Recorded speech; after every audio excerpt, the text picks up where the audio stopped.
আসলে বাবা মা একসাথে আসেনি, সবাই এক এক করে আসছিল। আমাদের জায়গা জমি নিয়ে মানে কেস মামলা এইসব চলতে থাকতো। আচ্ছা। তো এই কারণে আপনাকে কোথায় রেখে এসেছিল? আমাদের বাড়িতেই। বাড়িতে বলতে আপনাকে কারো দায়িত্বে রেখে আসছে? না, আমাদের ঘরেই আমি থাকতাম। শুধু আপনি থাকতেন? জি। এটা কত বছর বয়সের গল্প? এটা ধরেন আমি যখন 2-3 এরকম সময়। একা একা? হ্যাঁ। রাতেও আপনি একা ঘুমাতেন? না, আমার আপার হচ্ছে গিয়ে পাশেই বিয়ে দেওয়া হয়েছে। আপনার বড় আপাকে? হ্যাঁ। হ্যাঁ। তো ওখানে খাওয়া দাওয়া বা ওখানে রাতে থাকতাম, কিন্তু আমাদের বাড়ির দেখভাল বা আপনার দায়িত্ব ছিল। তখন আপনি ক্লাস 2 তে পড়েন? জি। স্কুলে যেতেন ওই সময়টাতে? হ্যাঁ। স্কুলে যেতেন। বাবা মা তখন ঢাকায় ছিল? জি। মানে কেসের মামলা টামলা এইসবের কারণে জি। ধরা পড়ে যেতে পারে, এই কারণে তারা জি। ঢাকায় ছিল। আচ্ছা, কয় ভাই বোন আপনারা? 5 ভাই বোন। 5 ভাই বোন। আপনার পজিশন? আমি হচ্ছে 3 নাম্বার। 3 নাম্বার। ওকে, বলে যান। তারপর? তো তারপরে হচ্ছে গিয়ে এর মধ্যে আমার পড়াশোনা এইভাবে, তো আমার আব্বা আম্মার কাছে আমি আসা যাওয়া করতাম। তারপরে আমি যখন 4-এ উঠি তখন আমিও ঢাকায় চলে আসি। আচ্ছা। ঢাকায় চলে আসার পরে এখান থেকে আমি 7 পর্যন্ত পড়াশোনা করি। তারপরে আমি বাড়িতে চলে যাই, আমার আব্বা আম্মাও চলে যায়। চলে যাওয়ার পরে ওইখানে আমি অনেক কষ্ট মষ্টে ওইখান থেকে আইসা যেখানে আমরা ছিলাম সেইখানে আইসা এইটা পরীক্ষা দিই। পরীক্ষা দেওয়ার পর 9 সালে আমি 8 পাস করি। আচ্ছা। তো তারপরে বাড়িতে যাওয়ার পরে আমার আব্বা যেটা বলে যে আমাকে মাদ্রাসায় দিবে। আমি 12 সালে হচ্ছে গিয়ে কওমি মাদ্রাসা থেকে কারিয়ানা পাস করি। তো তারপরে যখন কারিয়ানা পাস করি তখন এর মধ্যে আমার আব্বা হচ্ছে গিয়ে আমার চাচার জায়গা জমি বিক্রি করে দিবে। তো আমার চাচা আর ফুফি 2 জন মিলে তাদের জায়গা জমি বিক্রি করে দেবে, আমার আব্বাকে জানায়। তো আমার আব্বা তখন তো টাকা ছিল না, তো যেভাবেই হোক একজনের কাছ থেকে আপনার সুদের মাধ্যমে টাকা আনে। টাকা আইনা তারপরে ওই টাকা দিয়ে ওই জমিগুলো কিনে, আমার চাচার জমি আর হচ্ছে ফুফির। তো কেনার পরে যে তার কিন্তু দলিল নেয় না, টাকা পয়সা সব কিছু দিয়ে দেয়, দলিল নেয় না যে আপন ভাই তাই। তো তার কিছুদিন পরে আমার আব্বা জানতে পারে যে আমার ওই চাচা আর ওই ফুফি হচ্ছে কি আমার চাচা তো চাচার কাছে জায়গা জমি বিক্রি করে দিছে, তাদেরকে দলিল দিয়ে দিছে আর কি। তো এটা জানতে পারার পরে আমাদের যে সমস্যাগুলো হয়, আর্থিক সমস্যাগুলো খুব ভাবে। ওই সুদের টাকা এগুলো দিতে হয় প্রত্যেক মাসে, অনেক টাকা সুদ হয়। তখন হচ্ছে 1000-এ 100 টাকা সুদ হইতো। তো অনেক টাকা আইনা ওই জায়গা কিনছে, সেই টাকার সুদ দিতে দিতে হচ্ছে কি আমাদের আর্থিক অবস্থা এমন হয় যে আমাদের খাবারেরও প্রবলেম হয়ে যায়। যে এরকম একটা অবস্থা হয়, তখন তো ঘরে অনেক অশান্তি ঝগড়াঝাটি, সারাক্ষণই আব্বা আর মা হচ্ছে ঝগড়াঝাটি লেগেই থাকতো, আমি যেটা দেখতাম। তখন আমার বয়স তেমন না, 14-15 বছর এরকম। তো আমার আব্বা হচ্ছে গিয়ে মানে কয়েক জায়গা থেকে আমার দেখতে আসে, বিয়ের কথা বলে। তো বলে তো এই মুহূর্তে আর কি যেটা হয় যে আমার বিয়েটা হয় না, এই আর্থিক সমস্যাগুলো মানুষ দেখতে পায়।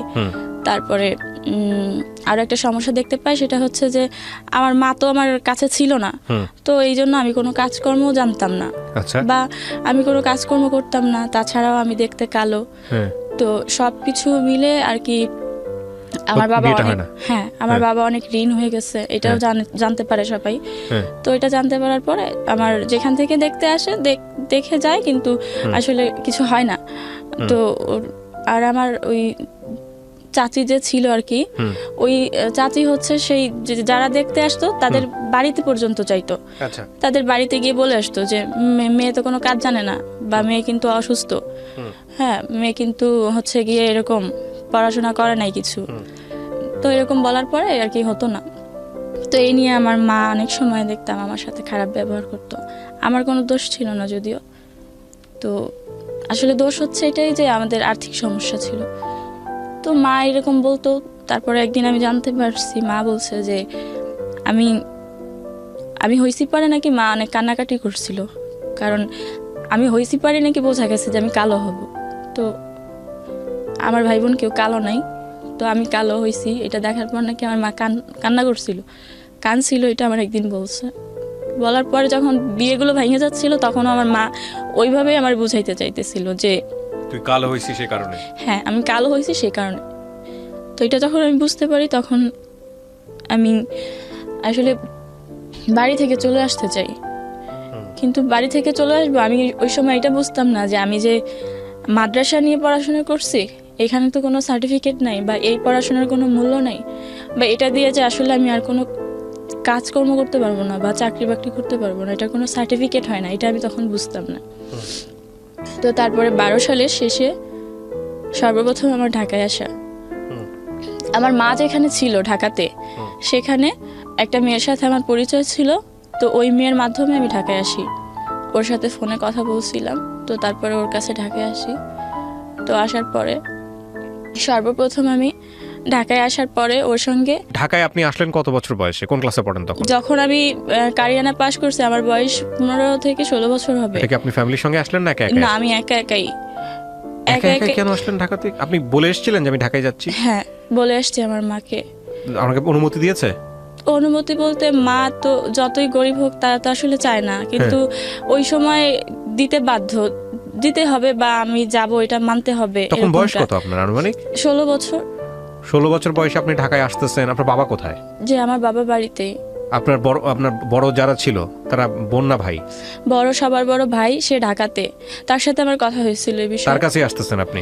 না, তাহলে তার সাথে কথা হয়েছিল যে ওই যে মেয়েটার কথা বললাম, ওই মেয়েটা হচ্ছে মেঘনা লাইফ ইন্স্যুরেন্সে চাকরি করতো। হ্যাঁ।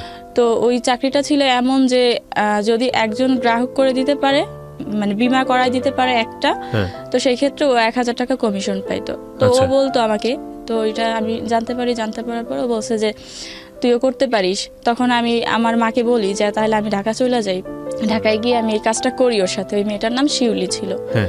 তো তখন বলে যে না, ওই শিউলির সাথে এই কাজ করতে যাবো, ও তো ভালো মানুষ না, ওর বাবা ছিল না তাই। তো পরে আমার ভাইকে বলি, তো ভাই বলার পরে বলে ও সব জানি না। মানে আমার ভাই আসলে ওই আমাদের এই আর্থিক সমস্যার কারণে আমাদের কাউকে আর দেখতো না, কারোর সাথে কথা বলতো না, কে কি করছে এটা নিয়ে ওর কোনো ইন্টারেস্ট ছিল না, বিষয়গুলো অ্যাড্রেস করতো না। হ্যাঁ। তারপরে বলে যে ওগুলো আমি জানি না, তোর ইচ্ছা, ঢাকায় যাবি না কোথায় যাবি তুই যা। তো পরে আমি চলে আসি ঢাকায় ওর কাছে। তারপরে আমি যখন ওর কাছে আসি, ও আমাকে বলে যে এরকম প্রথম অবস্থায় হচ্ছে গিয়ে আমাদের এখানে একজন স্যার আছে, উনি হচ্ছে গিয়ে আমাদেরকে এই ট্রেনিং করাবে। তো কিভাবে ফিল্ডে কাজ করতে হবে বা কি, তুমি যে একটা বিমা করে দিবা একজন সদস্যকে, তো কত লাখ টাকার হতে হবে কমপক্ষে, সর্বোচ্চ কত হবে বা সর্বনিম্ন কত হবে, সেই ক্ষেত্রে তুমি কত টাকা কমিশন পাবা, এভাবে আমাকে বলে। তো বলার পরে আমি বলি যে আচ্ছা ঠিক আছে। এই বিষয় নিয়ে বুঝতে না বুঝতেই তখন আমার মনে হয় যে মানে আমি 2-4 দিন যখন ট্রেনিংয়ে যাওয়ার পর আমার এটা মনে হয় যে আসলে এই বিষয় নিয়ে আমি ফাওই ঘুরতেছি, এ কোনো কাজ হবে না বরং। আর এটা আমার মনে হয় যে এই কোম্পানিটা ভুয়া, এটা আমি একটু শুনতেও পারি যে এটা ভুয়া, বিমা টিমা করার পরে আসলে এটা পালাই যাবে। তো সেই ভয়ে আমি আর তখন ওইখানে কাজ করি না। বলি যে না ঠিক আছে, আমি এটা করব না, আমি যদি কোনো এমনিতে যদি কোথাও চাকরি টাকরি পাই, গার্মেন্টস ফ্যাক্টরি যা হোক করব, কোনো সমস্যা নেই। তখন আমি আরেকটা কোম্পানি ছিল, মানে একটা ফ্যাক্টরি ছিল আপনার, ওইটা হচ্ছে প্রিন্টিং, সেখানে প্রিন্ট করা হয় সব কিছু, কাপড় প্রিন্ট করা হয়। তো ওই প্রিন্টিংয়ে হচ্ছে গিয়ে আমি যাই।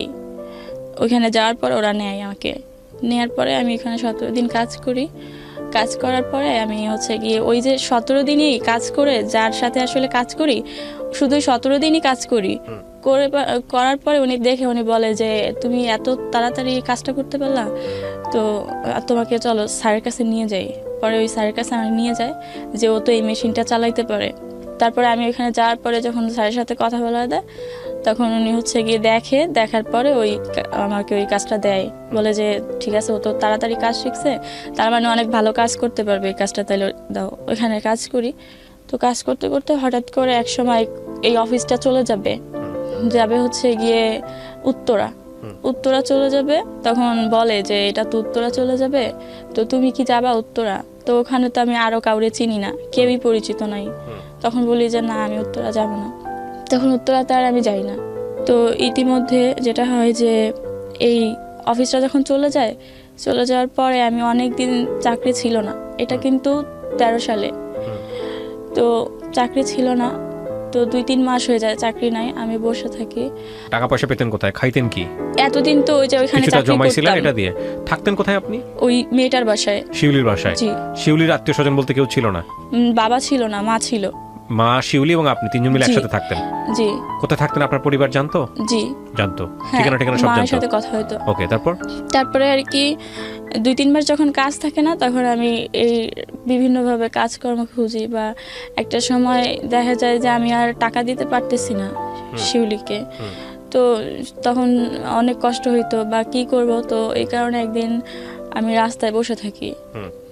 তো বসে থাকি, পরে মানে চাকরি খুঁজতে খুঁজতে আমি আসলে একটু নার্ভাস হয়ে যাই। তো আমি বসে থাকি যে কি করব এখন আমি। তো ওই মুহূর্তে একটা লোক আসে, এসে আমাকে 2-3 বার জিজ্ঞেস করে যে তুমি এখানে অনেকক্ষণ ধরে বসে আছো, তো কি তুমি কি কোনো কাজকর্ম করো নাকি? তো তখন ওনাকে বলি যে না, আমার কিছু হয় নাই। তো উনি বলে যে আচ্ছা বলতে পারো, তুমি বলতে পারো, সমস্যা নেই। তো তখন আমি বলি যে হ্যাঁ, আমি কাজ করি, বাট এখন কাজ নাই, বা আমি এরকম বসে আছি, চাকরি খুঁজতে গেছিলাম এক জায়গায়, তাই কষ্ট হয়েছে, তাই বসে আছি। তখন উনি বলে যে আচ্ছা ঠিক আছে, আমি হচ্ছে গিয়ে একটা গার্মেন্টসের পিএম, আমি হচ্ছে গিয়ে ওই গার্মেন্টসটার নাম বলে যে আমি তো এই গার্মেন্টসের পিএম, তো তুমি চাইলে এই গার্মেন্টসে ঢুকতে পারো। তখন আমি বলি যে আমি তো কোনো কাজ জানি না গার্মেন্টসের, বা গার্মেন্টস আমি কখনো দেখিও নাই। তখন উনি বলে যে আচ্ছা ঠিক আছে, তোমার জানা লাগবে না, আমাদের অফিসে এখন বর্তমানে একজন মেয়ে লাগবে যে নিডেল ম্যান পোস্টে নিডেল সাপ্লাই করবে। তো তোমাকে শুধু মেশিনের নামগুলো মুখস্থ করতে হবে, জানতে হবে। যখন যেই মেশিনের জন্য নিডেল নিতে আসবে, তখন ওই মানে ওই মেশিনের নিডেলগুলো তোমাকে সাপ্লাই করতে হবে, বাট ওইগুলো এন্ট্রি করে রাখতে হবে, এটা বলে। তো বলার পরে যে বলে যে কিন্তু ঠিক আছে, তোমার কাগজপত্র নিয়ে তুমি আমার সাথে যোগাযোগ করো। তখন আমি বলছি যে আমি আপনার সাথে যোগাযোগ করবো কিভাবে? বলে যে তো আমার ফোন নাম্বার তোমারে দিয়ে যাব, তুমি কালকে কাগজপত্র তৈরি করে আমার ফোন দিবা। পরে আমি বলছি আচ্ছা ঠিক আছে। পরে আমি কাগজপত্র তৈরি করি, উনি যা যা বলে, বলার পরে ওনাকে ফোন দিই, উনি নাম্বার দিয়ে যায়। তো উনি আমাকে বলে যে আচ্ছা ঠিক আছে, আমি হচ্ছে গিয়ে এখানে আছি, জায়গার নাম বলে যে আমি মহাখালীতে আছি, তুমি আসো। তো আমি মহাখালীতে যাই কাগজপত্র নিয়ে। তো যাওয়ার পরে যেটা হয় যে উনি আমাকে বলে যে আচ্ছা ঠিক আছে, উনি গাড়ি নিয়ে আসে, হ্যাঁ বাইক নিয়ে আসে। তো উনি বলে যে তুমি বাইকে উঠতে পারো। তখন আমি বলি যে আচ্ছা আমি তো বাইকে উঠবো, কিন্তু কেন, আমি হাইটে যাই, আর তো বেশি দূরে না। তখন উনি বলে যে না, গাড়িতে গেলে তো 1 মিনিট লাগবে, আর তুমি হাইটে গেলে মিনিমাম 20-25 মিনিট সময় লাগবে, আমার তো এত সময় তোমার দেওয়ার মতো নাই। তো তারপরে আমি ওনার গাড়িতে উঠি। তো ওঠার পরে উনি হচ্ছে গিয়ে আমাকে নিয়ে যায়। তো তখন আমি চিনতাম না ওই জায়গা, এখন চিনি। তো আপনি এরকম একটা অপরিচিত লোকের কথা শুনে আপনি যাচ্ছেন, আপনার ভয় করলো না? জি, আমি গার্মেন্টসটা চিনি, তাই আমার ভয় করতো ভয় করে না। নাই? কিন্তু আচ্ছা। গার্মেন্টসে যেতে আমি হেঁটে গেলে যে রাস্তা দিয়ে যেতে হবে সেটা আমি চিনি, তাই আমার কোনো ভয় করে নাই। কিন্তু গাড়িতে উঠতে ভয় করতেছিল। তারপর? কিন্তু উনি বলে যে আমি তোমাকে এত সময় দিতে পারবো না, গাড়িতে উঠলে আমি নিয়ে যেতে পারবো। পরে উনি কোন দিক দিয়ে কোন রাস্তা দিয়ে নিয়ে যায় আমি জানি না, আর ওইখানে যে নামায়, নামার পর উনি বলে যে এটা হচ্ছে আমাদের গার্মেন্টসের হেড অফিস, এখানে স্যার বসা আছে, ওনার সাথে কথা বলবো। আর আমার নিচতলা থেকে শেখায় নেয় যে তুমি কিন্তু, তোমাকে দেখলে কিন্তু বলবে যে তোমার বয়স অনেক কম, ভুলেও বলবা না যে তোমার বয়স কম, তুমি বলবা যে তোমার বয়স হচ্ছে গিয়ে 21 বছর। তখন বলে, তো বলে যে আমি বলি 21 বছর, এটা কি উনি করবে? বলে আচ্ছা ঠিক আছে, 21 বছর বলতে হবে না, বলবা যে 18 বছর। পরে আমি বলি যে আচ্ছা ঠিক আছে। পরে উনি বলে যে স্যারের সামনে যায় কিন্তু এরকম ভাব করো না যে তুমি ঢাকা শহরে নতুন আসছো বা কিছু জানো না বা এরকমের। তো বলে তারপরে উনি বলেই তাড়াহুড়া করে উনি হচ্ছে গিয়ে বিল্ডিং এর সিঁড়িতে চলে যায়। যখন উনি সিঁড়িতে চলে যায় তখন আমি খেয়াল করি যে আমি ভয় পাইতেছিলাম উঠতে, কিন্তু আশেপাশে খেয়াল করে দেখি যে সবাই আমার দিকে তাকায় আছে। তো আমি ভাবি যে সবাই তাকায় আছে কেন, তখন আমিও ভয় পাই বা লজ্জা পাই, আমিও উঠে যাই। আমি কিছুই বুঝতে পারি না তখন, শুধু এইটাই বুঝতে পারি যে সবাই আমার দিকে কেন তাকায় আছে। সবাই তাকায় ছিল কেন? তাকায় ছিল কারণ ওটা তো আসলে কোনো অফিস না, ওটা ছিল হচ্ছে গিয়ে মানে কোনো হাউস। আচ্ছা, ওনারা ওই জন্য তাকায় ছিল, কিন্তু আমি তো তখন ওটা জানতাম না। ওটা বুঝেন নাই, মানে সবাই আপনার দিকে কৌতূহলী চোখে তাকায় আছে। সবাই এটা জানতো কিন্তু আপনি জানতেন না? আমি জানতাম না। তখন ওই তাকায় থাকা দেখে আমি চলে যাব সেটা বুঝতে পারি না, কিন্তু আমি এটা বুঝি যে আমাকে তাড়াতাড়ি ওই স্যারের সাথে যেতে হবে। তো আমি ওনার পিছন পিছন চলে যাই। তো চলে যাওয়ার পরে তখন উনি হচ্ছে 4 তলায় যায়। যাওয়ার পরে উনি যখন দেখি যে তালা মারা রুমই উনি খুলতেছে, তখন আমি বলি যে এই স্যার আপনি না বললেন স্যারের কাছে নিয়ে আসছেন, তাহলে রুম তো তালা মারা। বলে তুমি বসো, স্যার তো ওই অন্য রুমে ডাকে নিয়ে আসবো, ওখানে অনেক রুম, সিরিয়ালে সব অনেক রুম। তো তখন ওই রুমে বসার পরে 10-15 মিনিট পরে উনি নিজেই আসে। আসার পরে উনি দরজা লাগাই দেয়। তারপরে তখন আমি সবকিছু বুঝতে পারি। তো উনি তখনই উনি আমাকে রেপ করে।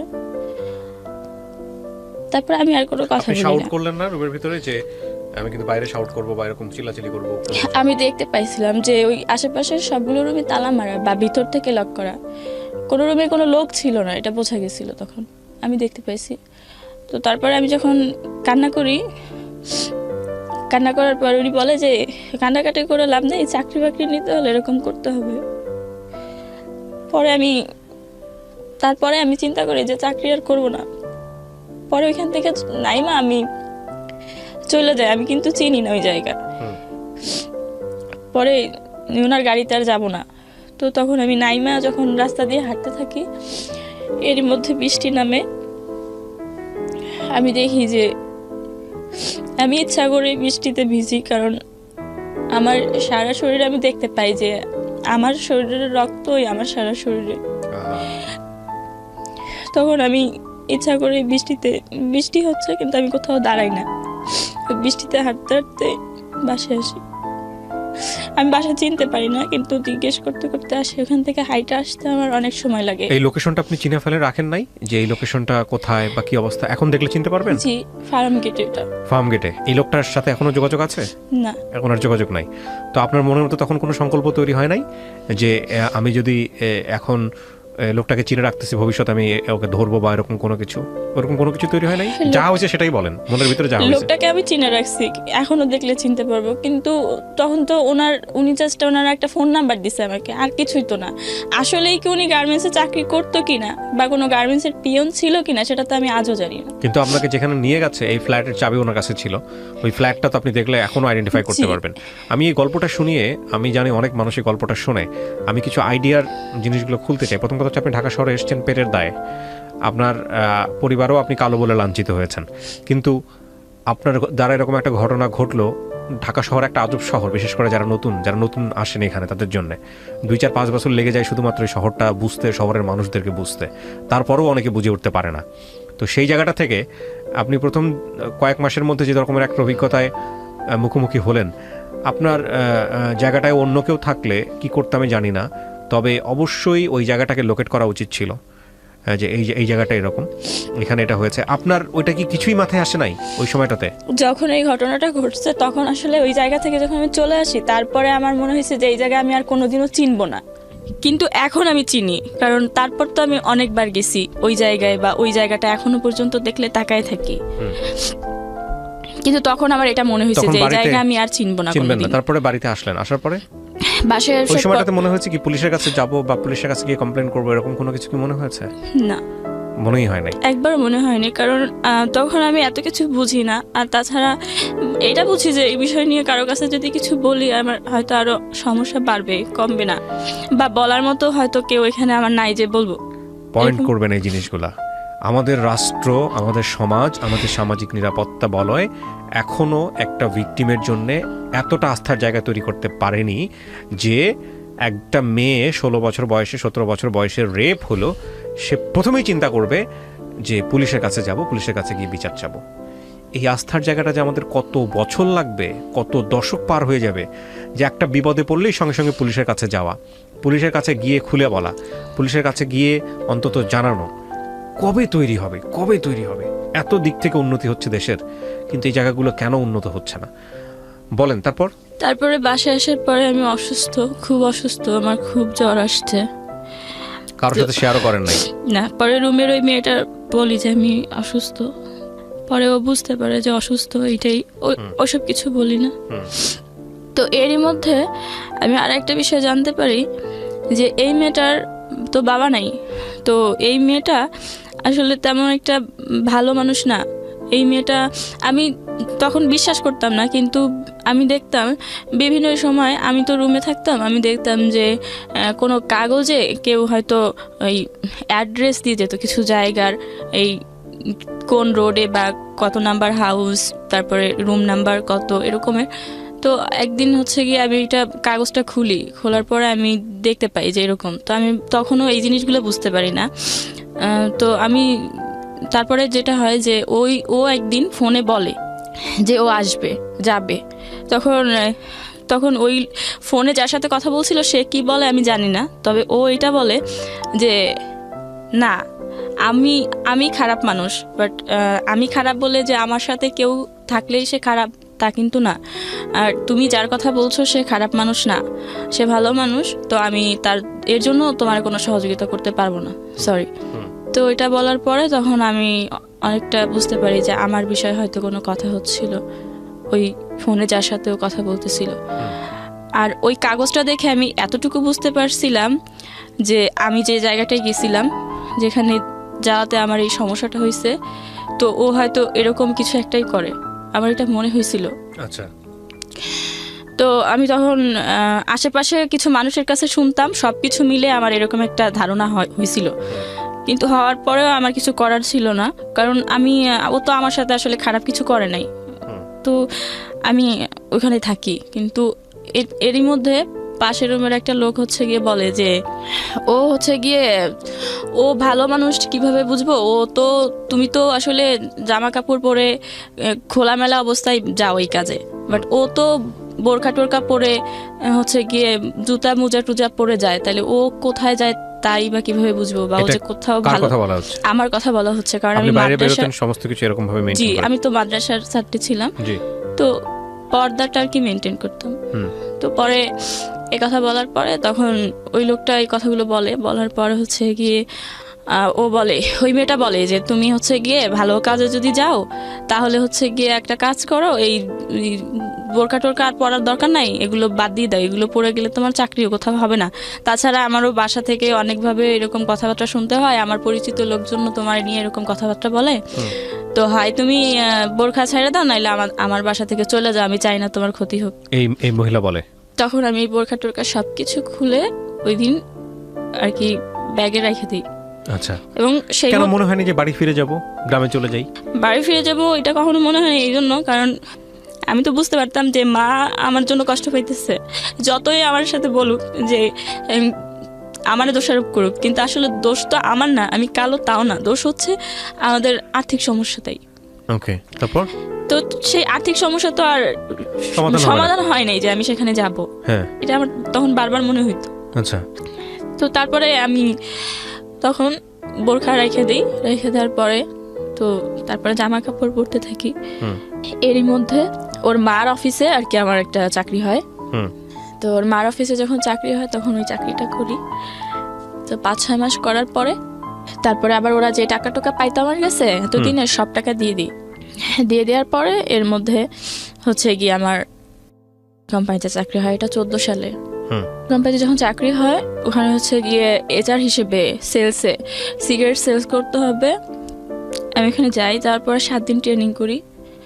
7 দিন ট্রেনিং করার পর আবার হচ্ছে গিয়ে ডিউটি পড়ে হচ্ছে গিয়ে কারণ বাজার ট্রাক স্টেশন রেল স্টেশন না পুরাটা নিয়ে একটা এরিয়া আর কি।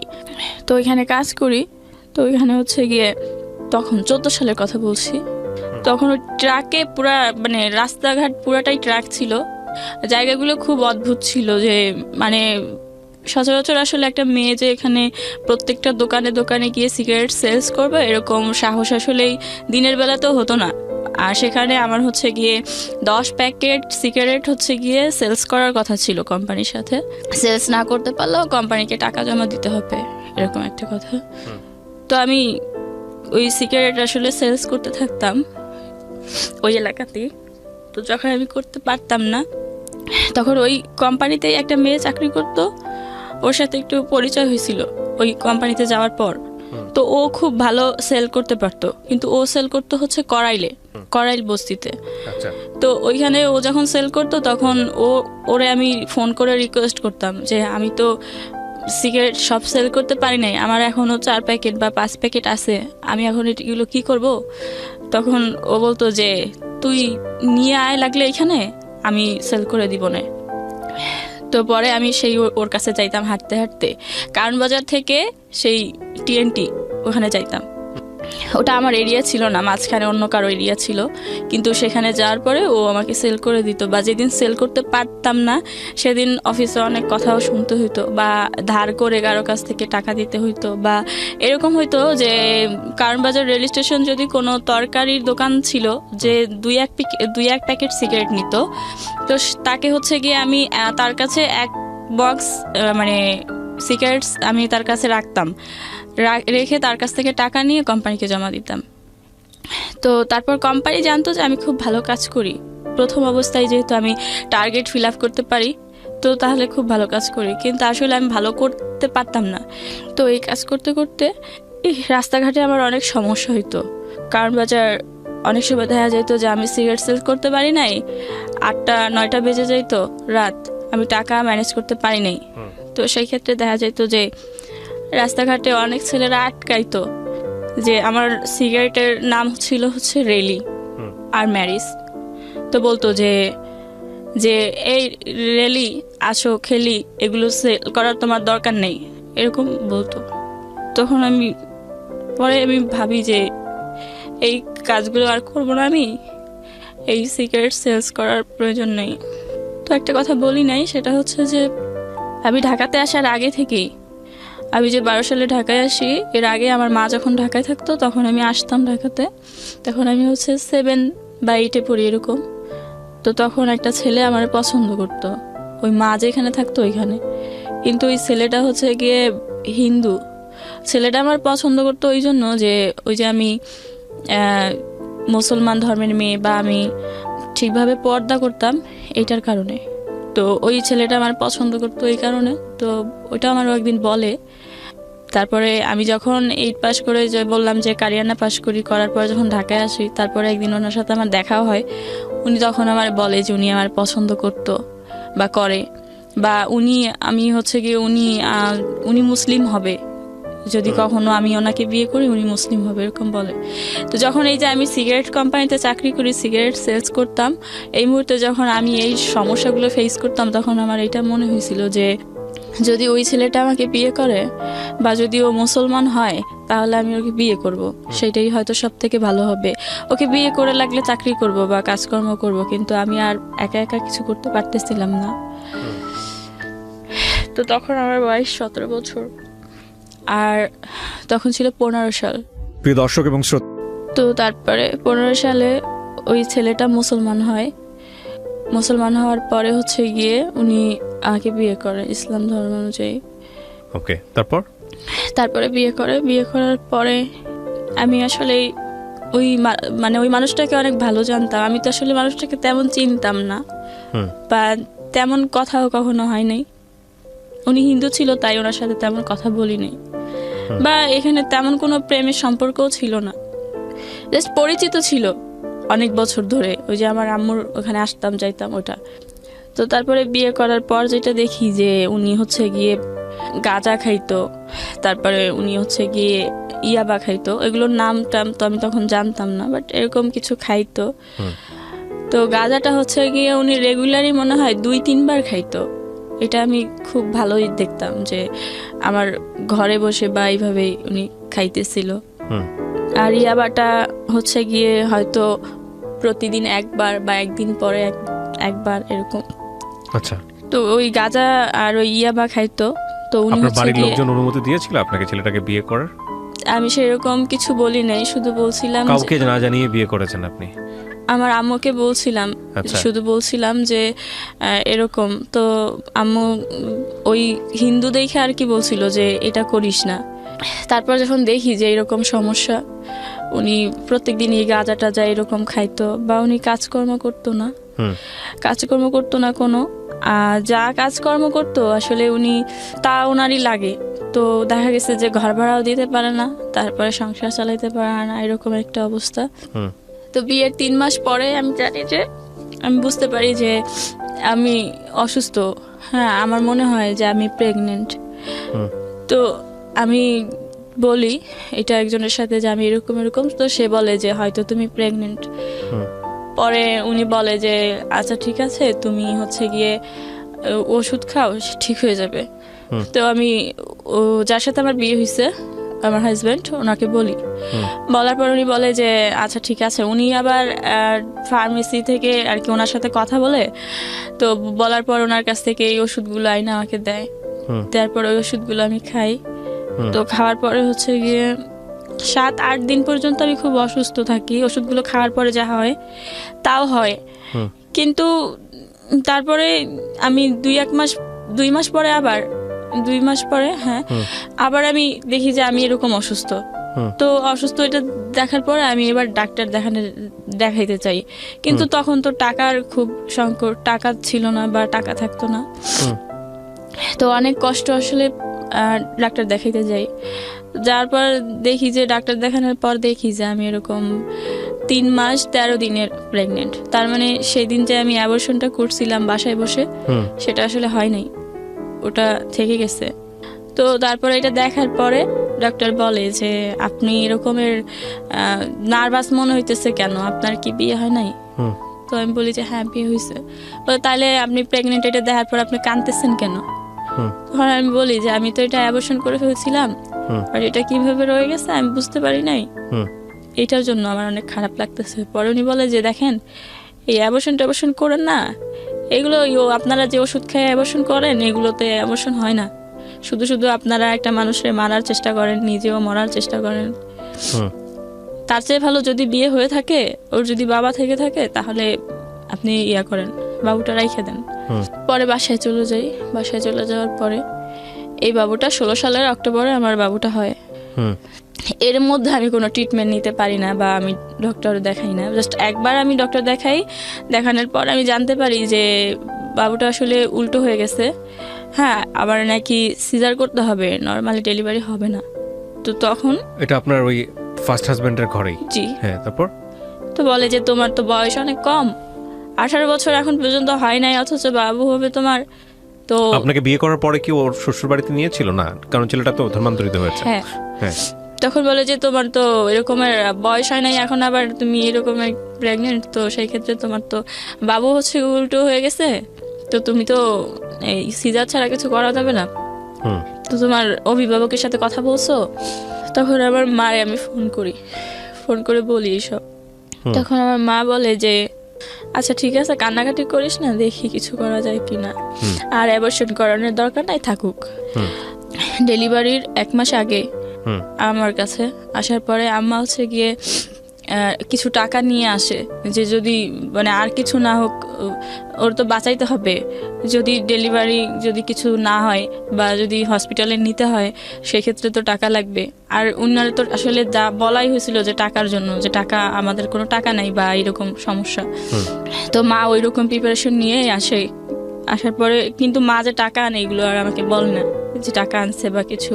তো তারপরে ঠিক অক্টোবরের ঠিক 23 তারিখেই আমি অসুস্থ হয়ে পড়ি। হুম। 24 তারিখে আমার বাবুটা হয়। হওয়ার পরে এটা হচ্ছে গিয়ে 8 দিন হসপিটালে হয় বাবুটা। হুম। হওয়ার পরে আসলে ওই হসপিটালে তো অনেক টাকা বিল আসে, অত টাকা আমার মা নিয়ে আসছিল না। ওখানে প্রায় আপনার 35। জামাই কি করতো? তখনও উনি ওই একটা কোম্পানিতে, যে ফুজি ফিল্ম কোম্পানি ছিল, হুম। ওই কোম্পানিতে ডেলিভারি ম্যান হিসেবে কাজ করতো। আচ্ছা। তো 6,000 ওর টাকা কাছে টাকা স্যালারি ছিল না? তো। হ্যাঁ, না। তো পরে 6,000 টাকা স্যালারি পাইতো, তা তো আসলে ওরই লাগতো। মাস শেষে দেখা গেছে যে ঘর ভাড়াটাও দিতে পারতো না ঠিক মতো। হুম। তো পরে আমি এভাবে সেভাবে ঋণ করেই সংসার চালাই বাড়ি থেকে। পরে এভাবে সেভাবে যখন যেখান থেকে পারতাম এভাবে টাকা এনে সংসার চালাতাম। হুম। তখন তো আমার চাকরিও করা চলবে না বা করতে পারতাম না, এরকম আমি। তো দেখা গেছে যে আমার ওই হাজব্যান্ড আর কোনো টাকা ম্যানেজ করতে পারে না। হসপিটালে বিল আসে 35,000 এরকম। হুম। তো পরে আমার মাও এত টাকা নিয়ে আসছিল না। তখন আসলে ওই টাকার জন্য আমার ভাইয়ের কাছে বা আমার আব্বার কাছে বলে যে এরকম, তো টাকার জন্য এখন ওরে ছাড়াই নিতে পারবো না বাড়িতে, বাসায় বা এরকম। পরে বাড়ি থেকে টাকা এনে দেয় আমার আব্বা, মানে টাকাটা পাঠায়। সেটা ছিল আসলে লাভের উপরে টাকাটা, মানে সুদের উপর টাকাটা নেয়? হ্যাঁ। আনার পরে আইনা ওই টাকাটা দিছে, দেওয়ার পরে ওইখান থেকে আমার সারে আনছিল 35,000 টাকা দিয়ে হসপিটাল থেকে। তো আনার পরে বাসায় আনছে। আমি এমনই অসুস্থ বা আমার বয়স কম থাকাতে হয়তো বা আমার মানে পুষ্টি না থাকাতে হয়তো বা মানে আমি বাবুটার জন্য কিছু করতে পারতেছিলাম না তখন, এরকম অসুস্থ। তখনই বাবু হওয়ার পরেই বাবুরে বাইরের খাবার খাওয়াইতে হয়েছিল। তো তারপরে বাবুরে খাওয়াইতো আমার আম্মু। পরে আমার আম্মু হচ্ছে গিয়ে কয়েকদিন পরে বলে যে আমি তো আর থাকতে পারবো না, আমার এখন চলে যেতে হবে। আমি মা হিসেবে যতটুকু করার মনে হয় করছি, এখন আমি চলে যাই। পরে মা চলে যায়, চলে যাওয়ার পরে এই যে বাবুটা রেখে যায়, আমি দেখতাম যে বাবুর খাবারটা আমি ম্যানেজ করতে পারতাম না। আমার মায়ের মানে বাপের বাড়িতে যদিও কষ্ট করছিলাম, কিন্তু খাবারের কষ্টটা মনে হয় আমার সেরকম মনে পড়ে না যে আমি কখনো ওরকমভাবে করছিলাম। আর যতটুকু হয়েছিল আমার ওই চাচার জমিটা কেনার জন্য। কিন্তু এখানে আসার পরে প্রতিদিনই আমি অনেক কষ্ট করতাম বা এভাবে আমার দিন যাইতো, কিন্তু বাবুটা হওয়ার পর যে কষ্টগুলো হইতো বাবুর, এগুলো আমি খুব সহ্য করতে পারতেছিলাম না, আমার খুব কষ্ট হইতেছিল। তো বাবুরে যখন খাওয়াইতে পারতেছিলাম না, এই বাপের বাড়ি চলে যেতাম, বাবুরে নিয়ে চলে যেতাম, সেখানে যে বাবুরে নিয়ে থাকতাম। বাপের বাড়ি বলতে আমার বাপের বাড়ি মানে গ্রামের বাড়ি চলে যেতেন শুধু বাবুর জন্য। আমি তো ওই যে বললাম যে আমি কখনোই যাইনি, আমি কিন্তু একসময় এই সমস্যার কারণে ঢাকায় শুধুমাত্র আসছি। বাচ্চাটাকে সেভ করার জন্য এটা করতেন? বাবুটার জন্য আমার মনে হয় যে আমার ওইখানে যাওয়া লাগবে, তো বাবুটার জন্য আমি বাপের বাড়িতে যাইতাম। তারপর বাবুটার ওইখানে থেকে খাবার ব্যবস্থা করতো। এইভাবে অনেক দিন যায়, দেখা গেছে যে 6 মাস, 3 মাস, 4 মাস আমি ওখানে থাকতাম। থাকার পরে এখানে আসতাম, এখানে আসলে এইরকম অভাব ফেস করতে হইতো। তো পরে বেশি দিন আমি বাবুরে রাখিনি। 1.5 বছর, যখন আমার বাবুর বয়স 1.5 বছর পুরো হয়ও নাই, ওই মুহূর্তে আসলে আমি 1 বছর মনে হয় 4-5 মাস হবে, ওই সময় আমার মারে বলি যে আমার বাবুটারে নিয়ে যাও, আমি কোনো একটা কাজকর্ম করে আমি এখন থেকে ওরে টাকা দিব বা খাওয়াবো। পরে আমার মা মানে আমার আব্বা নিষেধ করে, আমার ভাইও নিষেধ করে বাবুটা নেওয়ার জন্য, বলে যে না খেয়ে থাকলে থাক, না খেয়ে থাকলে তো মরবে না, কিন্তু বাচ্চা তো ওর তো মার কাছে থাকার দরকার আছে, ওর মার কাছে থাকুক। কিন্তু আমার মা বলে যে না, ও হচ্ছে কি আমার কাছে থাকলে যদি ও কিছু করতে পারে তাহলে ওরা দুইজনেই খাইতে পারবে, আর যদি ওর কাছে থাকে তো ও খাইতে পারবে না, ও খাইতে পারবে না। তখন কিন্তু কোনো সময় আমার ভাই বা আমার আব্বা কখনো বলতো না যে এই ছেলেটার বিয়ে করছে পর থেকে এরকম সমস্যা, বা এই ছেলেটা এরকম, তো থাক ওরে আমরা নিয়ে যাই, এটা কখনো বলে নাই। তো পরে এটা আমার কখনো বলে নাই দেখে আমিও কখনো আর এইগুলো বলি নাই যে এই আমার হাজবেন্ড যে গাঁজা খাইতো বা ইয়াবা খাইতো, এটা কোনদিন জানতে চাই নাই দেখেও আমি আর জানাইনি। শুধু বলতো যে ও কাজ করে না, তাহলে কাজ করে তাহলে কেন টাকা থাকে না, তো তখন কিছু বলতাম না, বলতাম আমি জানি না কেন টাকা থাকে না। তো পরে যখন এই বাপুরে যখন দিয়ে দেই আমার মার কাছে, দিয়ে দেওয়ার পরে আসলে আমার মা জানতে চায় যে ওর ব্যাপারে, তখন বলি, তখন তো অনেক লেট হয়ে গেছে। তো ছেলে বাবু জি, বলার পরে তখন মা বলে যে এখন আর কিছু করার নাই, এখন এইভাবেই থাকতে হবে, মেয়েদের জীবনে বিয়ে একটাই, আর বিয়ে হয়েছে তোমার তার কিছু আর কোনো পথ নাই, তো এটাই। তো আমার ওই হাজব্যান্ড শুধু এই 2টা সমস্যা না, ওর অনেক ধরনের সমস্যা ছিল। ও কাজ করতো না, ও প্রচুর পরিমাণে মিথ্যা কথা বলতো। ওর এত পরিমাণ মিথ্যা কথা আর এত পরিমাণ অন্যায় অপরাধ আসলে আমি আর নিতে পারতেছিলাম না। কাজকর্ম করতো না, সেই ক্ষেত্রে ও এই ধরনের নেশা টেশা করতো, সবকিছু মিলাই এক সময় আমার মনে হয় যে আমার বাবুরে দিয়ে দিছে, আমিও যদি কোথাও চলে যেতে পারতাম বা আমি যদি কিছু একটা করতে পারতাম তাহলে হয়তো অনেক ভালো হতো, কিন্তু সেরকম কিছু পাইতেছিলাম না। তো ওই মুহূর্তে বাবু চলে যাওয়ার পর তখন চাকরির খুব সংকট, যদিও 18 সালের কথা বলছি, চাকরির খুব সংকট। আমি আসলে চাকরি পাইতেছিলাম না কোথাও, 17 সালের শেষ দিক দিয়ে। ওই সময় আমি একটা চাকরির কথা জানতে পারি, কিন্তু কি কাজ কি এগুলো আমি কিছু জানতাম না তেমন একটা। জানতাম যে একটা অফিসে একটা লোক লাগবে, এটা হচ্ছে গিয়ে কথাটা বলছি যে এটা সব কাজ করতে হবে, পরিষ্কার পরিচ্ছন্ন থেকে শুরু করে চাটা করে দেয়া বা সবকিছুই করতে হবে। তো আমি এই কাজ করতে চাই যে হ্যাঁ আমি করব। যখন যাই এই কাজ করার জন্য ওই অফিসে যাওয়ার পরে আমি কাগজপত্র দেই, পরে আমার ডেট দেয় যে আপনি আসেন 1 সপ্তাহ পরে আসেন এরকম বলে। তো বলার পরে ডিসেম্বরের 1 তারিখে আসলে আমার হচ্ছে গিয়ে চাকরি হয়। পরে করার পরে কিছুদিন পরে ওই অফিসে আর কি একজন পিয়ন ছিল, ওরা হচ্ছে অফিসিয়ালি কোম্পানির লোক। তো ওই পিয়ন ছিল, উনি হচ্ছে গিয়ে আমার খুব ভালো জানতো, আমি বুঝতাম যে উনি খুব ভালো জানতো আমাকে। তো চাকরির পরে উনি যখন ওই লোকটা আমার খোঁজ খবর নিত সবসময়, যে কেমন আছিস, ভালো আছিস কিনা, খাইছিস কিনা, বা তোর ছেলে কেমন আছে বা এরকম।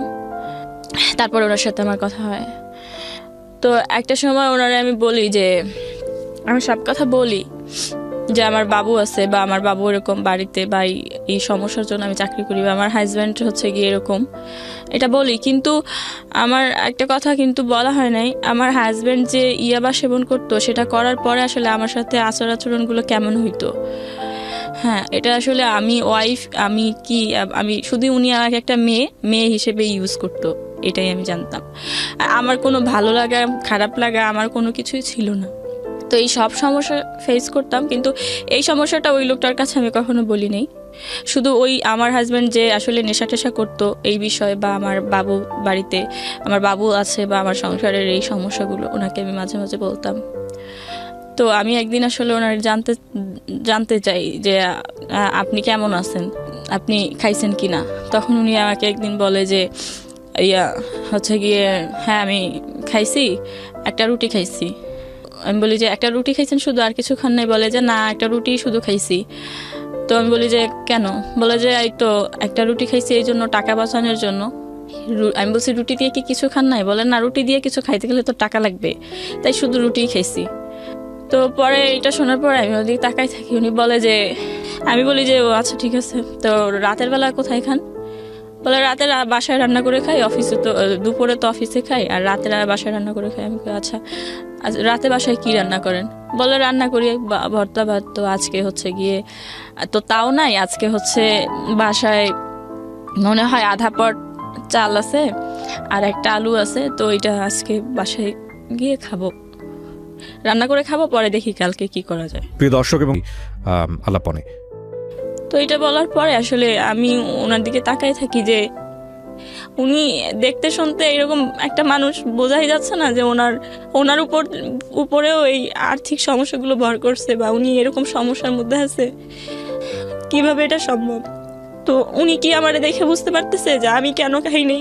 পরে ওনার ওই কথাগুলো শুনে আমার মনে হয় যে আমিও তো এইরকম সমস্যায় ফেস করি, কিন্তু মানে নিজের মতো একজনকে পাওয়া গেল এরকম একটা অবস্থা। কিন্তু কখনো কাউকে বলি না, বা হয়তো আমাকে দেখলে বোঝা যায় না, যেমনটা আমি দেখতেছি যে ওনাকে দেখলে বোঝা যায় না।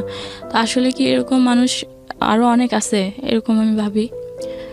কারণ হচ্ছে আমি যে 5 বছর যে এই যে কষ্টগুলো ফেস করতে থাকি, বা আমি যে আসলে আর্থিক সমস্যার জন্য কখনো কখনো না খেয়ে থাকি, বা এই যে এত কিছু করি, এই কোনো কিছুই কখনো কারোর সাথে বলিনি। তো এটার জন্য ওনার দিকে তাকাই আসলে আমি ওইগুলো ভাবতে থাকি, বা আমার তখন কান্না চলে আসে যে এরকম মানুষও হয়তো আমার মতো আছে। তো এটা ভাবার পরে তখন তার আধা ঘন্টা পরে আমি আসলে আমার কাছে শুধু 100 টাকাই ছিল। তো ওই 100 টাকা আমি ওনারে দিয়ে বলি যে আপনি 100 টাকা দিয়ে কিছু একটা নিয়ে রাতের বেলা খাইয়েন। তো এটা ওনারে বলার পরে উনি হচ্ছে গিয়ে ওই 100 টাকা নেয়। তো নেওয়ার পর থেকে যেটা হয় যে আমারও ওনার প্রতি একটা অন্যরকম একটা কেমন যেন একটা মায়া কাজ করতো, যে উনি হয়তো খাইছে কিনা, বা ওনার ওই সমস্যাগুলো আবারও আছে কিনা বা হয়েছে কিনা। আর ওনারও সবসময় এরকম একটা তাগিদ থাকতো যে জিজ্ঞেস করতো আসলেই খাইছিস কিনা, বা কি কেমন আছিস। তো আমার অনেক সময় খাবার কিনেও দিত, বা আমি খাইতাম এরকম। এরপরে কিছুদিন পরে আর কি 1 মাস পরে উনি আমাকে বলে যে আমি ওই যে বললাম যে আমার সংসার জীবনে যে অনেক অভাব ছিল বা এইরকম, তো এর ইতিমধ্যেই আসলে আমি একটা আর কি লোন নিছিলাম, যে লোন থেকে আসলে আমি 30,000 টাকা নিছিলাম, যেটা নিয়ে আসলে আমি মানে আমার হাজব্যান্ডকে দিছিলাম। ও বলছিল ব্যবসা করবে বা কিছু একটা করবে, তো ওইটার জন্য। কিন্তু ওই টাকাটা ও নিয়ে আমার আর দিতে পারে না, ওরে পুলিশে ধরে নিয়ে যায়। নিয়ে ওই যে ওর সাথে গাঁজা পাওয়া যায়, যার কারণে পুলিশ ধরে নিয়ে যায়। তো নিয়ে যাওয়ার পর ওই টাকা দিয়ে আসলে ও ছাড়াই চলে আসে। তখন ওই টাকা দিয়ে তো আর কিছু করতে পারে না, কিন্তু ওই টাকাটা আমার প্রত্যেক সপ্তাহে বা মাসে এভাবে দিতে হয় টাকাটা, ওই 30,000 টাকার লোন আর কি দিতে হয় কিস্তি। তখন আপনার তো ওই প্রথম হাজবেন্ডের সঙ্গে একেবারেই যোগাযোগ নাই, আছে কি? না যোগাযোগ, আমি তো আমার হাজবেন্ডের ঘরেই আছি। ও ঘরে থাকা অবস্থায় আপনার এই লোকের সঙ্গে জি, পরিচয় হয়? যখন আমি চাকরি করি যেখানে সেখানে তো আসলে এই লোকের সাথে শুধুমাত্র আমার এই অফিস কলিগ বা একটা মানুষ হিসেবে যে সম্পর্কটা থাকে, এই সম্পর্কটা যে আমার খোঁজ খবর নিচ্ছে বা আমি ওনার খোঁজ খবর নিচ্ছি এরকম। তো ইতিমধ্যে আসলে ওনাকে জানানো হয় যে আমার এরকম সমস্যা, বা উনিও এরকম বলে। এক পর্যায়ে দুইজন আমরা অনেক ক্লোজ হয়ে যাই যে আমার এই কিস্তি তো মাস শেষে হচ্ছে গিয়ে আপনার 2500-3000 টাকা কিস্তি আসতো। তো এই টাকাটা আমি আসলে আমি যখন বেতন পাই, বেতন পাওয়ার পর এই টাকাটা আসলে আমি 5,000 টাকা আমার হচ্ছে আগের মাসের কিস্তির টাকা আর ওই মাসের কিস্তির টাকা, এই কিস্তির টাকাটা আমার দিতে হবে 7 তারিখে বা 5 তারিখের মধ্যে। তো ওই আমি যে স্যালারি পাই ওই টাকাটা আসলে আমি রেখে দেই, যে এটা তো আমার ব্যাংকে দিতে হবে। তো ওই টাকাটা যখন রেখে দেই, এই টাকাটা এই লোকটা আর কি উনি আমার কাছে চাইছিল যে তোর কাছে তো কিছু টাকা আছে, এই টাকাটা আমারে দে, আমি হচ্ছে গিয়ে তোরে 1 তারিখে দিয়ে দিব। তখন আমি বলি যে আচ্ছা ঠিক আছে, 1 তারিখে দিলে কোনো সমস্যা নাই, পরে এই টাকাটা আমি ওনাকে দেই। তো এভাবে আসলে ওনাকে আমি সেই 100 টাকা থেকে শুরু, তারপরে প্রথম অবস্থায় আমার তো দিন চলে না, কিন্তু কিস্তি তো দিতেই হবে। তো এই কিস্তির টাকাটা দিয়ে ওনাকে আমি 2বার করে হেল্প করি, 5,000 করে 2বার টাকা দিই। তো তারপরে হচ্ছে গিয়ে ওনার সাথে আমার সম্পর্কটা আরও ভালো হয়। যখন ওনার 2বার করে আমি 5,000 করে টাকা দিই, তার দেওয়ার পরে এক সময় আমি আমারই আসলে অনেকভাবে মানে ওই যে রুম ভাড়া আমার হাজব্যান্ড তো দিত না দেওয়ার কারণে ওরা অনেক চাপ দেয়, বা আমি যে একজনের কাছ থেকে টাকা না যে সংসার চালাইছিলাম সেই টাকার জন্য আমারে চাপ দেয়। একসাথে সবাই যখন আমারে চাপ দেয়, আমি তখন এই টাকাগুলো দিব কোত্থেকে? তখন আমি ওনার কাছে 5,000 টাকা সহযোগিতা চাই, একবার মানে ধার চাই যে আমাকে 5,000 টাকা দিতে হবে, আমি এরকম সমস্যার মধ্যে পড়ছি। তো উনিও আমার এই 5,000 টাকা দেয়, দিয়ে সহযোগিতা করে। তো উনি যে আমার কাছ থেকে যে টাকাগুলো নিচ্ছিল সেগুলো কিন্তু উনি দিয়ে দিছিল, কিন্তু আমি যে ওনার কাছ থেকে 5,000 টাকা নিয়েছিলাম ওই টাকাটা আমি আর দিতে পারতেছিলাম না, কিন্তু ওনার সাথে আমার খুব ভালো সম্পর্ক হয়ে গেছিল।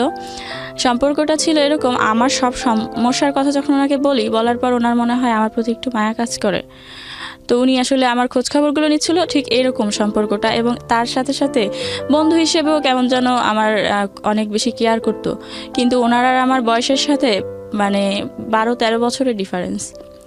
তো উনি আমি ওইভাবেই নিতাম যে উনি তো সব কিছু বোঝে জানে, বা উনি আমার থেকে অনেক বড়, সেক্ষেত্রে উনি যা বলতো যেভাবে বলতো সেভাবেই আমি করতাম, বা আমি ওনার কথাগুলো আসলে উপদেশ হিসেবেই নিতাম।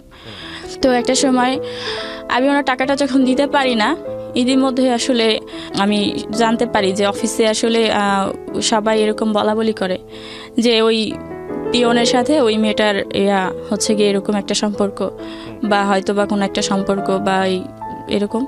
এটা শোনার পরে আমি আমার কথা চিন্তা করি না, আমি চিন্তা করি যে উনি একটা সবাই ওনাকে চিনে বা অনেক দিন ধরে চাকরি করে বা এরকম, তো ওনার মান সম্মানটা আমি কেন নষ্ট করব? এই কথাটা যেহেতু আমি জানতে পারছি, তো সেই ক্ষেত্রে আমি আগে ভাগে চলে যাই। এই কথাটা আমি ওনারে বলিও নাই, আজকে হয়তো উনি জানতে পারবে। তো আমি তখন আর কি ওইখান থেকে চাকরিটা ছাইরা চলে আসি, কিছুই বলি না, জাস্ট আমি ওনাদের জামা কাপড়গুলো খুলে আমার জামা কাপড় পরে চলে আসি। তো চলে আসার পরে তারপরে আর কি ওনার সাথে আমার ফোনে কন্ট্যাক্ট হইতো। তো এর মধ্যে উনি আমারে জানাইছে, তার 1 মাস পর জানাইছে যে আমার তো কিছু টাকা লাগবে, আমি তো টাকা দিছিলাম তোরে, এখন তো আমার রুম ভাড়ার জন্য চাপ দিতেছে। তো পরে আমি ওই টাকাটা আমার চাচাতো ভাইরে বলি যে আমার আবার হচ্ছে গিয়ে কিছু টাকা দেন ধার, আমি দিয়ে দিব। তখন আমার চাকরি ছিল তো অন্য জায়গায় আর কি। তখন আমি ওই ভাইয়ার কাছ থেকে 3,000 টাকাই নোরার আমি দেই, আবার উনি আমার কাছে 2,000 টাকা পাইতে যায়।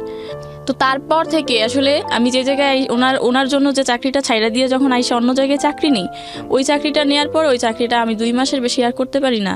তো করতে পারি না পরে ওই চাকরি আমার চলে যায়, আমি আর কোথাও চাকরি পাচ্ছি না, কিন্তু আমার সমস্যাগুলো থাইকেই যাচ্ছে। ওই যে ব্যাংক লোন আমি দিতে পারতেছি না, তো উনি আমাকে প্রত্যেক মাসেই এই 3,000 টাকা ব্যাংক লোন হচ্ছে গিয়ে সহযোগিতা করতো। তো করতে করতে একটা সময় দেখা গেছে 3-4 মাস হয়ে গেছে, এভাবে ওনার কাছ থেকে অনেক টাকা নেওয়া হয়ে গেছে, কিন্তু আমি 1 টাকাও দিতে পারতেছি না বা দেই নেই। কিন্তু সম্পর্কটা আসলে এভাবে টাকার জন্য হয়তো নষ্ট হয় নাই।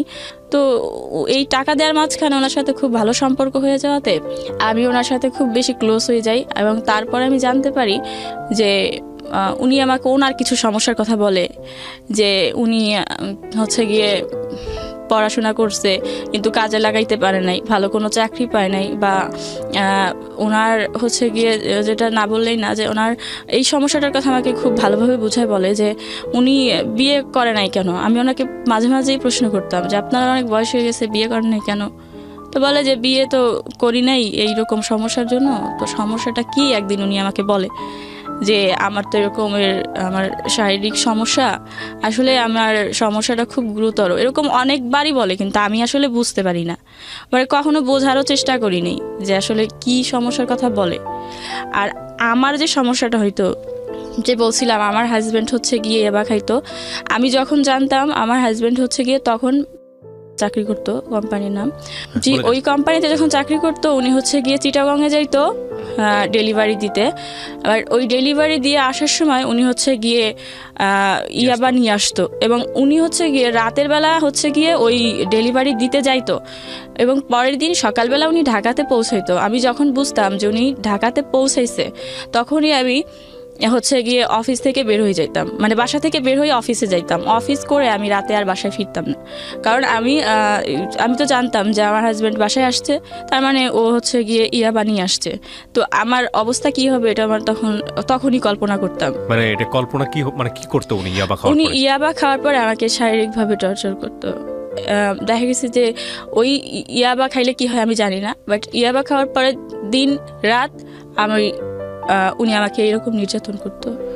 তো তারপরে আমি হচ্ছে গিয়ে ইয়াবা যেদিন নিয়ে আসতো, বা উনি যেদিনকে ইয়াবা নিয়ে বাসায় আসতো, সেদিনকে আমি আর হচ্ছে গিয়ে অফিস করে আমি আর বাসায় যাইতাম না, মানে ভয়ে বাসায় যেতেন না? ভয়েই বাসায় যেতাম না। আচ্ছা। তো আমার ওই মুহূর্তে আসলে আমি বরাবরই আমার কখনোই কোনো এমন কেউ ছিল না যে যার কাছে আমি একটা দিন বা একটা রাত বা 2টা ঘন্টা থাকবো, এরকম কেউ ছিল না।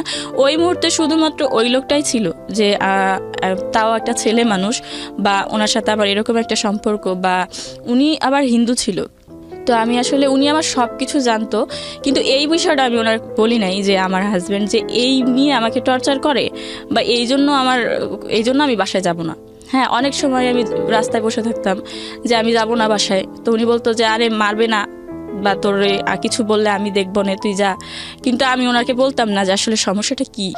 তো পরে একটা দিন এমন হয় যে আমি হচ্ছে গিয়ে উনি যখন সকালে আসে, ওই দিন আমার অফিস বন্ধ, কিন্তু আমি বলি যে আমার অফিস খোলা। তখন আমি গুলশানে চাকরি করি একটা চেকপোস্টে, তো ওখানে ওই চাকরিটা করি, বাট ওই দিনকে আমার অফিস বন্ধ ছিল। কিন্তু আমি বলি যে আমার অফিস আছে, এটা বলে সকালবেলা আমি বাসা থেকে বের হয়ে যাই, কারণ আমার হাজব্যান্ড সকালবেলা আসবে। তো বের হয়ে যাওয়ার পরে সকাল থেকে দুপুর পর্যন্ত আমি হচ্ছে রাস্তায় বসে থাকি। তো বসে থাকার পরে তখন আমার প্রচুর পরিমাণ ক্ষুধা লাগে, আমার কাছে কোনো টাকাও ছিল না, 20 সালের কথা বলছি। তো তখন আমি হচ্ছে গিয়ে বলি যে আমি আর বাসায় যাব না, এখানে বসে থাকবো সারাদিন।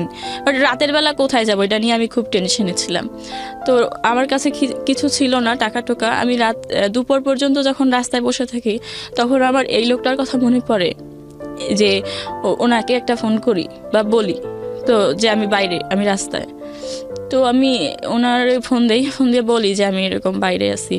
তো উনি আসে আমার সাথে রাস্তায় দেখা করার পর বলে যে তুই তাহলে আমার বাসায় আয়, আমার তো বাসা এখানেই, আমি তো বাসার কাছাকাছি ওই রাস্তায় বসা ছিলাম তাই। কিন্তু আমি আসলে উনি এমনি বলাতে সিরিয়াস চলে যাই, কারণ আমি তো ওই মুহূর্তে আসলে আমি বাসায় যাব সেটাও ভাবতে পারতেছিলাম না, বা আমি ভাবতেছিলাম যে আমি এখন কি খাবো, বা আমার প্রচুর পরিমাণ পানি পিপাসাও হয়েছিল, বা আমি তখন কি করবো আমি বুঝতে পারতেছিলাম না।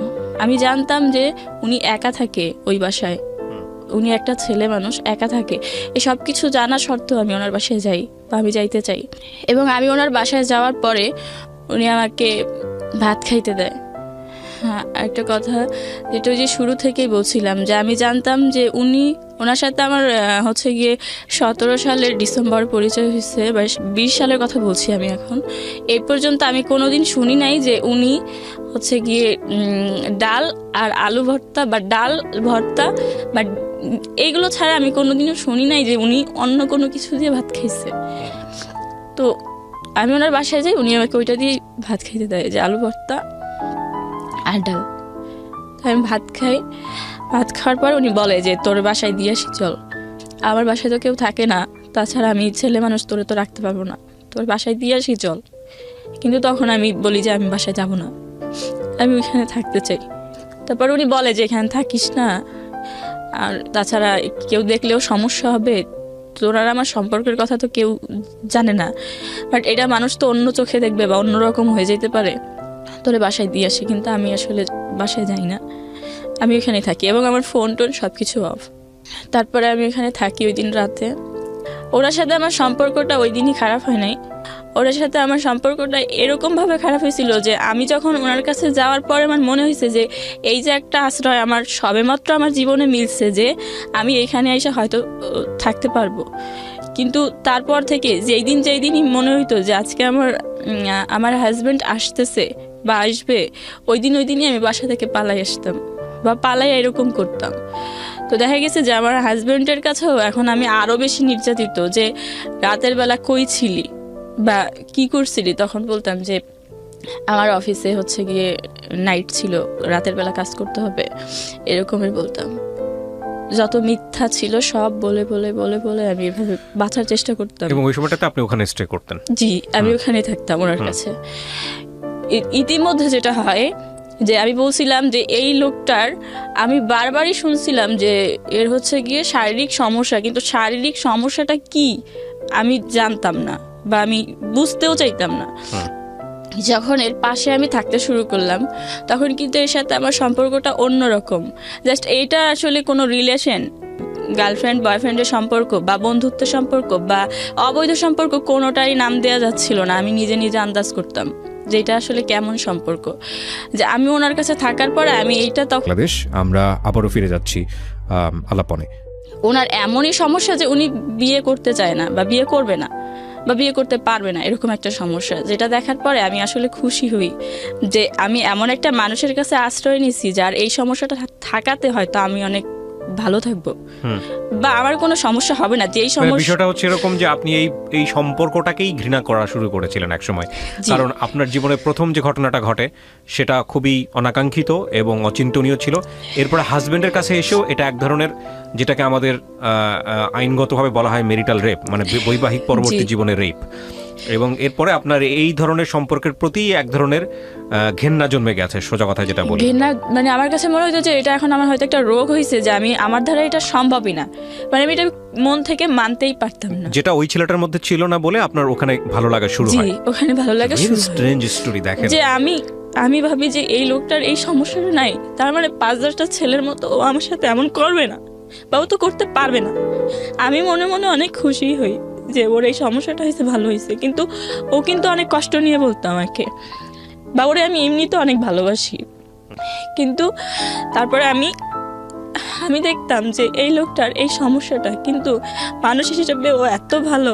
আমার জীবনে যেদিন থেকে আসছে সেদিন থেকে আমার কেয়ার করা শুরু করেছে, যেটা ওইভাবে কেউ কোনোদিন করে নাই। টাকা দিয়ে, খাবার দিয়ে, আমার দেখাশোনা সব কিছু। আমি যে চাকরি করতাম ভিন্ন অফিসে, তখন ওনার অফিস ছুটি হইতো, ওনার অফিস 6টা বাজে ছুটি হইতো, 6টা থেকে উনি হাঁটা শুরু করতো। আমার অফিস রাত 9টায় ছুটি হইতো, সেখানে রাত 9টায় পৌঁছাইতো, তাহলে কতটা দূরত্ব। এবং 9টা বাজে আমার অফিস ছুটি হইলে আমার অফিস থেকে উনি আমার হাঁটতে হাঁটতে আমার বাসায় দিয়ে আসতো, সেখানে যাইতে 10:30 বাজতো। সেখান থেকে আবার উনি আমাকে দিয়ে ওনার বাসায় যেতে যেতে প্রায় 11টা 11:30 বাজতো। এতটা পথ উনি প্রত্যেক দিন আমাকে দিয়ে আসতো। তখনও আসলে ওনার আর আমার সম্পর্কের নাম দিয়ে যাচ্ছিল না, যেটা কি সম্পর্ক। এমন হয়তো যে আমার অফিসে গেছে আমার আজ্ঞায় নিয়ে আসার জন্য, বাট আমি সেখানে আমার অফিস থেকে বের হওয়ার পর আমি জানতে পারছি যে আমার হাজব্যান্ড আসবে। তখনই আমি ওর হাতে পায়ে ধরা শুরু করতাম যে আমি বাসায় যাব না, আমি তো তোমার সাথে যাব। তখন ও বলতো যে আরে তোর কি মাথা খারাপ, আমার সাথে যাবি মানে আমার সাথে প্রত্যেক দিন গেলে তো সমস্যা হয়ে যাবে। কিন্তু তখন বলতাম যে আমি তোমার সাথে যাব। তো একটা সময় ওনার কাছে যাইতে যাইতে যেটা হয় যে উনিও আসলে ওনার তো সমস্যা, কিন্তু উনি প্র্যাকটিস করতে থাকে প্র্যাকটিস করে, আর প্র্যাকটিসটা আসলে উনি আমাকে দিয়ে করে, যে আসলে ওনার যে সমস্যাটা উনি আসলে এটা বুঝতে চাইছিল সমস্যাটা আসলে কি, উনিও সেই সময়টা আসলে প্র্যাকটিস করার মতন চিন্তাভাবনা নেয় বা করে আমার সাথে। কিন্তু সেই মুহূর্তে আসলে এমন হয়েছিল যে আমি তখনও আমার কাছে এটা মনে হইতো যে এটার থেকে আমার হাজবেন্ডের যে নির্যাতনগুলো আমার সহ্য করতে হইতেছে তার থেকে তো এইটা ভালো, এটা আমার কাছে হয়তো ভালো, কারণ এটা তো খুব অল্প সময়ের জন্য, সাময়িক সময়ের জন্য, বা উনি তো আমার কোনো কষ্ট দিচ্ছে না, এরকম আমার মনে হতো।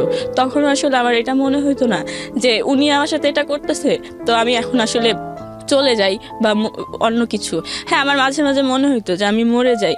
আমি মাঝে মাঝে দেখা যেত যে আমি যদি কোনো সময়ও আয়নায় আমার নিজেরে দেখতাম, আমি প্রচুর পরিমাণে কান্না করতাম যে আমার জীবনে কেন এরকম, আমি আমি যেটা চাইতেছি না সেটা কেন বারবার হইতেছে। আমি তো চাইতেছি না আমার শরীর কেউ দেখুক, কিন্তু সেটা কেন দেখতেছে। তো তারপরে আমি ওনার হচ্ছে গিয়ে অনেক বেশি সম্মান করতাম, ওনারা অনেক বেশি ভালোবাসতাম। এই ভালোবাসাটা কি ছিল আমি জানি না, কিন্তু ভালোবাসতাম যে উনি একটা ভালো মানুষ। আসলে প্র্যাকটিস করতে করতে তারপরে 20 সালের এপ্রিলে হচ্ছে কি আমি দেখি যে আমি প্রেগনেন্ট আবার।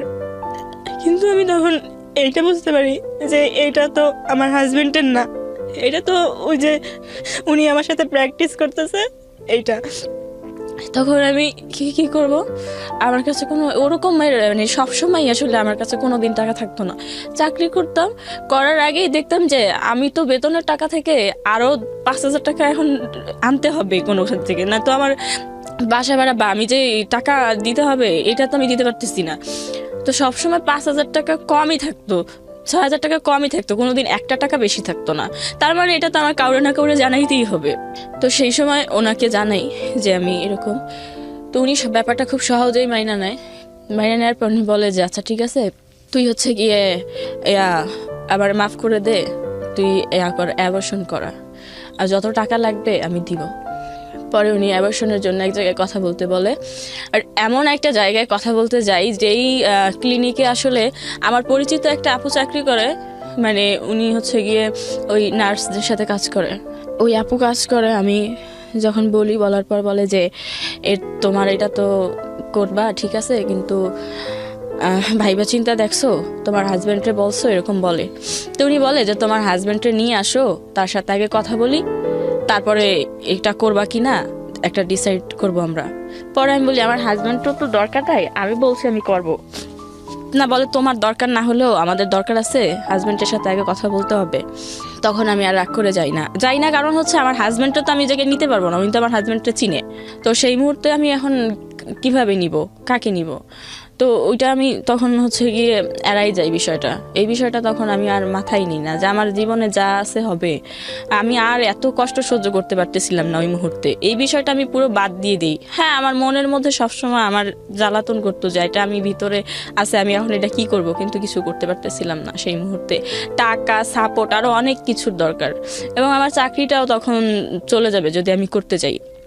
তো তারপরে এই সব কিছুর ভয়ে আসলে করি না।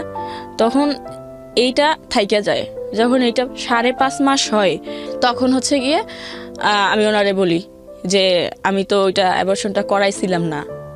অ্যাবর্শনটা ওনাকে কিন্তু জানাইছিলাম যে হ্যাঁ করে ফেলছি, কিন্তু করছিলাম না অ্যাবর্শনটা।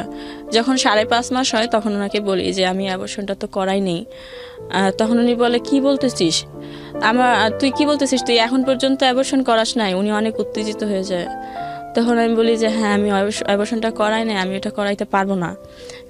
উনি বলতেছে যে কারণ কি, আমি বললাম যে আমি তো ওইখান থেকে ওরা বলে যে হাজব্যান্ডে লাগবে, এই সেই, আমি হাজব্যান্ডে কোত্থেকে নিয়ে যাব বা কি। তখন উনি খুঁজতে থাকে যে কোথায় অ্যাবর্শনটা করানো যায়, কিন্তু উনি খুঁজে কোথাও করতে পারে না। 5.5 মাসের কেউই অ্যাবর্শন করতে চায় না, করবে না বলে করবো না।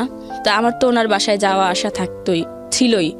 তো আমি এর মধ্যে এই প্রেগনেন্টটা যখন হয় তখন আমি আসলে একটু মানে আমার নিজের প্রতিও কেমন যেন একটা ঘেন্না হয়, বা ওনার প্রতিও একটু অন্যরকম হয়ে যায় যে এরকমটা আবার হয়েছে। তো পরে হয় যে যেটা হয় যে যার কারণে এই অ্যাবর্শনটা আমি করানোর খুব বেশি তাগিদ দিতাম না, যে আমি লাগলে মরে যাব বা এরকম কিছু, কিন্তু আর এসব করতে যাব না বা নিজের জন্য আর কিছু করব না। তো তারপরে উনি হচ্ছে গিয়ে এক জায়গায় কথা বলার পরে কাজ হয় না।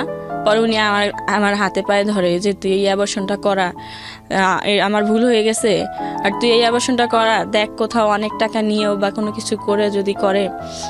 পরে আমি এক জায়গায় কথা বলার পরে বলে যে এটা তো আর এখন ওইভাবে হবে না, এটা এখন ডেলিভারির মতোই হবে, যেহেতু অনেক বেশি সময় হয়ে গেছে, তো সেই রিস্ক নেবে কে? তুমি সেই রিস্ক নিয়ে যদি কিছু হয় আমরা দায়ী না, আর তুমি করতে পারো।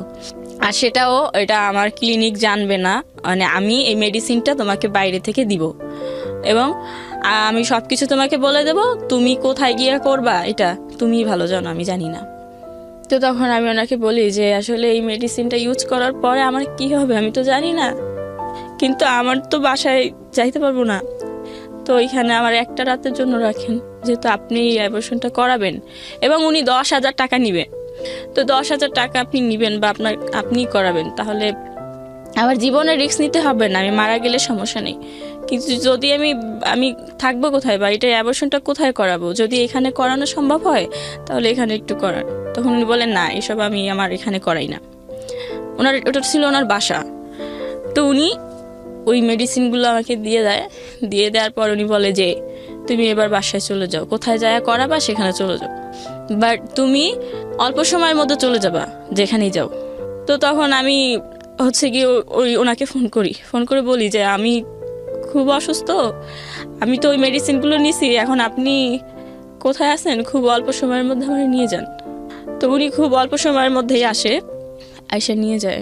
আর উনি আমাকে নিতে আসার পরে আমার আর কোনো জ্ঞান থাকে না, উনি আস্তে আস্তে 20 মিনিটের বেশি হয়ে গেছিল, কিন্তু সেই সময় আমার কোনো জ্ঞান থাকে না।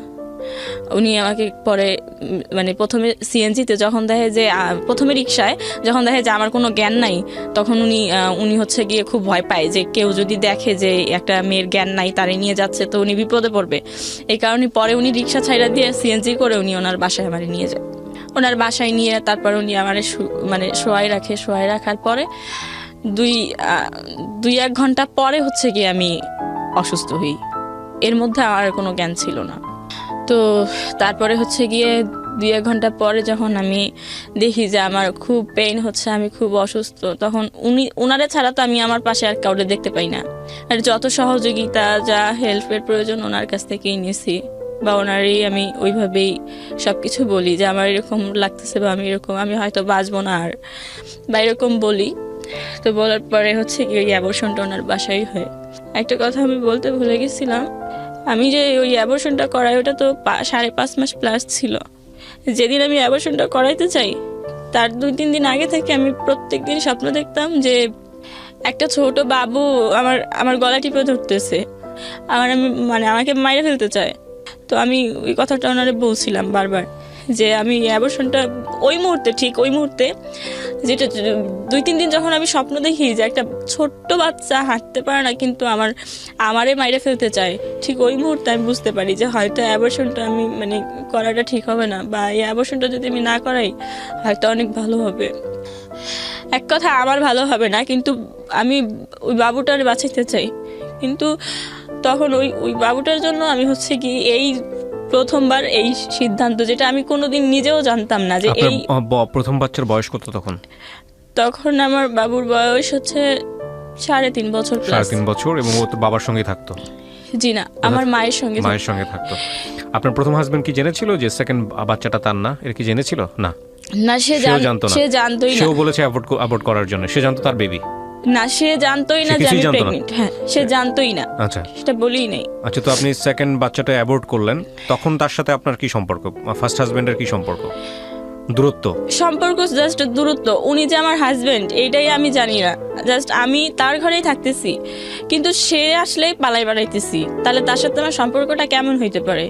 সেও এক পর্যায়ে দেখা যাচ্ছে যে বলতেছে যে আমার রাখবে না বা ছেড়ে দিবে, বা বলতেছে যে কোনো সময় বলতেছে যে কালকে যেন আয়সা দেখি যে তুই বাসায় নাই, তুই কোথাও চলে যাইস। হ্যাঁ, এরকম বলতেছে, কিন্তু আমার তো কোনো পথ নাই, কি করব? আমি সব কিছুই করতেছি। যখন আমি অ্যাবর্শনটা করাবো ভাবছি, ওই মুহূর্তে আমার মনে হয়, এর আগে কখনোই আমার মনে হয় নাই যে এই লোকটার সাথে আমার সম্পর্কটা এরকম রাখবো না, এরকম না হলে এরকম হলে ভালো হতো, এরকম কোনোদিন আমি ভাবিনি। কিন্তু ওই মুহূর্তে ওই বাবুটা যে আমার সাথে প্রায় সময় দেখা করতো, আমি ঘুমাইলেই এসে দেখা করতো, শুধু এই কারণে ওই কথাগুলো ওনাকে বলি। এবং ওনাকে বলার পরে আমি একদিন এই কথাগুলো বলি, এই কথাগুলো আমি খুব ভালোভাবে বুঝে শুনে বলি যে উনি আমাকে এই সম্পর্কের মাঝখানে প্রায় সময় বলতো যে তোর জীবনটা এই এত অল্প বয়সেই তুই শেষ করে দিলি, তো তুই যদি আরো আগে আসতি আমার জীবনে তাহলে দেখা গেছে যে আমি তোকে বিয়ে করতাম। আর তুই তো আমার সব সমস্যা জানিস, এই সমস্যা জানা সত্ত্বেও নাকি তুই আমার অনেক ভালোবাসিস।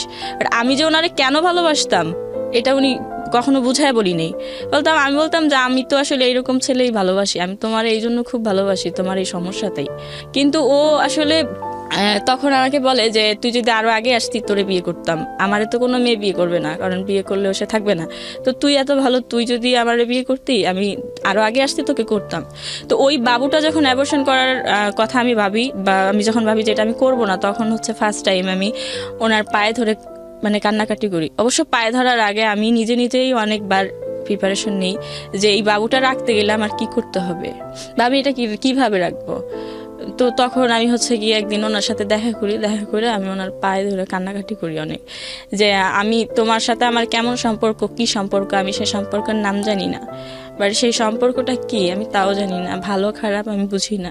প্রিয় দর্শক এবং শ্রোতা, আপনারা শুনছেন এবং দেখছেন জীবন গল্প। বাট আমি জানি তুমি একটা ভালো মানুষ, তুমিও জানো যে আমি ভালো মানুষ, না হলে হয়তো তুমি আমার সাথে মিশতা না।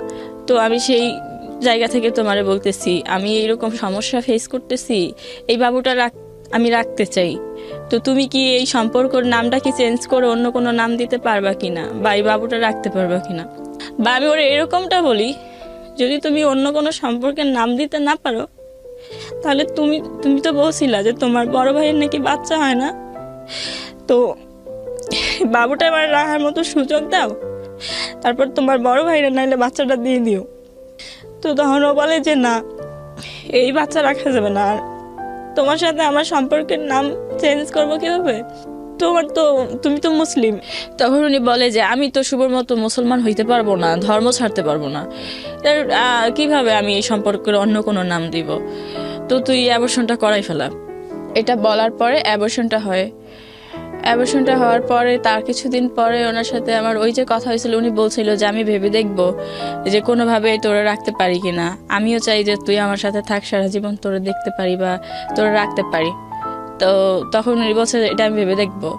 তো তারপরে হচ্ছে গিয়ে আস্তে আস্তে ওনার সাথে ওরকম একটা সম্পর্ক হয় যে উনি আমাকে নিবে, সারা জীবন ওনার সাথে থাকতে পারবো, বা উনি আমাকে নিবে, এরকম একটা। কিন্তু এখানে ধর্ম নিয়ে একটা কথা হয়েছিল যে উনি বলছিল যে হচ্ছে গিয়ে আমি তো মুসলমান হইতে পারবো না, বাট এরপরে আবার উনি বলছিল যে হ্যাঁ ধর্ম কোনো বিষয় না, কিন্তু আমার ফ্যামিলিরে কখনো এটা জানাইতে পারবো না যে আমি এরকম হয়েছি, বা এরকম শুভ যেরকম সব মানুষের জানাইছে বা এরকম করছে, এরকম আমি কিছু কখনো জানাইতে পারবো না। তাই আমি বলছি ঠিক আছে, কাউরে জানাইতে হবে না, কাউরে জানার দরকার নাই, শুধু আল্লাহরে জানাইলেই হবে।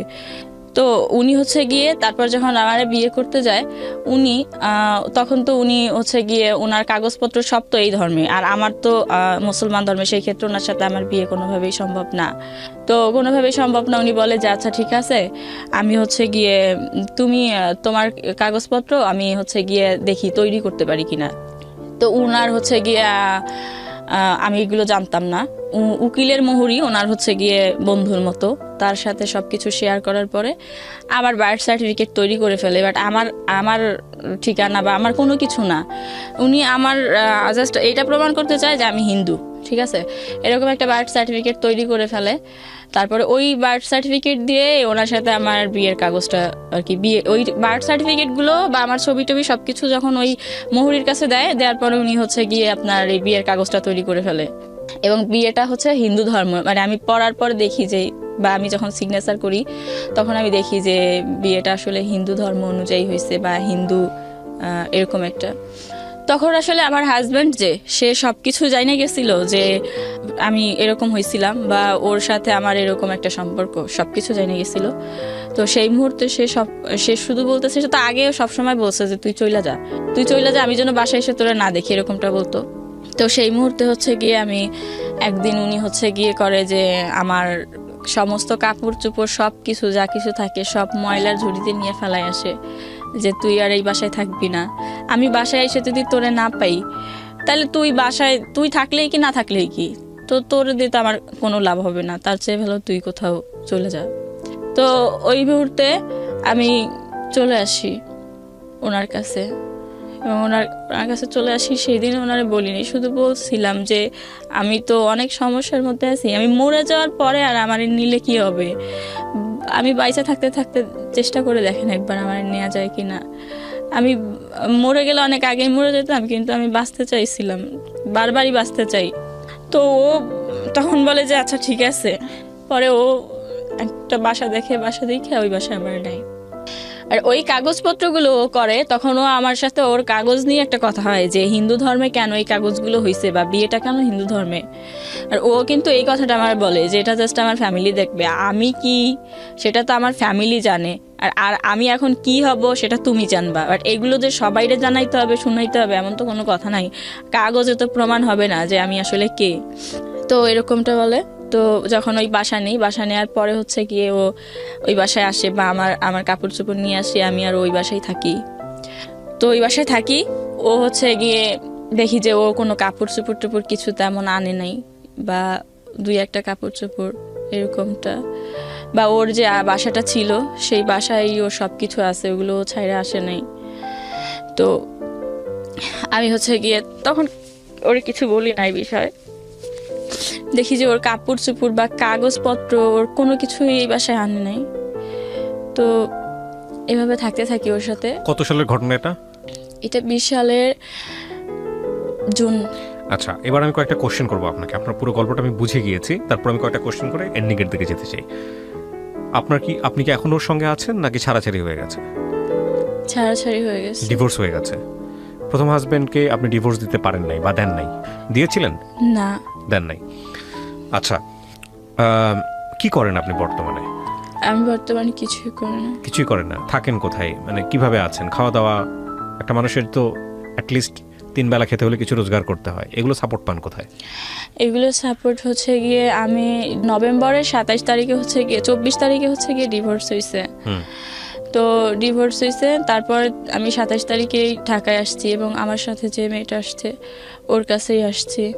এবং ওই যে কথাটা আমি বলতে চাইছিলাম যে আমার সেই হাজব্যান্ড এখন পর্যন্ত ডিভোর্স না দেওয়ার কারণে আমাকে এখন পর্যন্ত ব্যবহার করে যায়।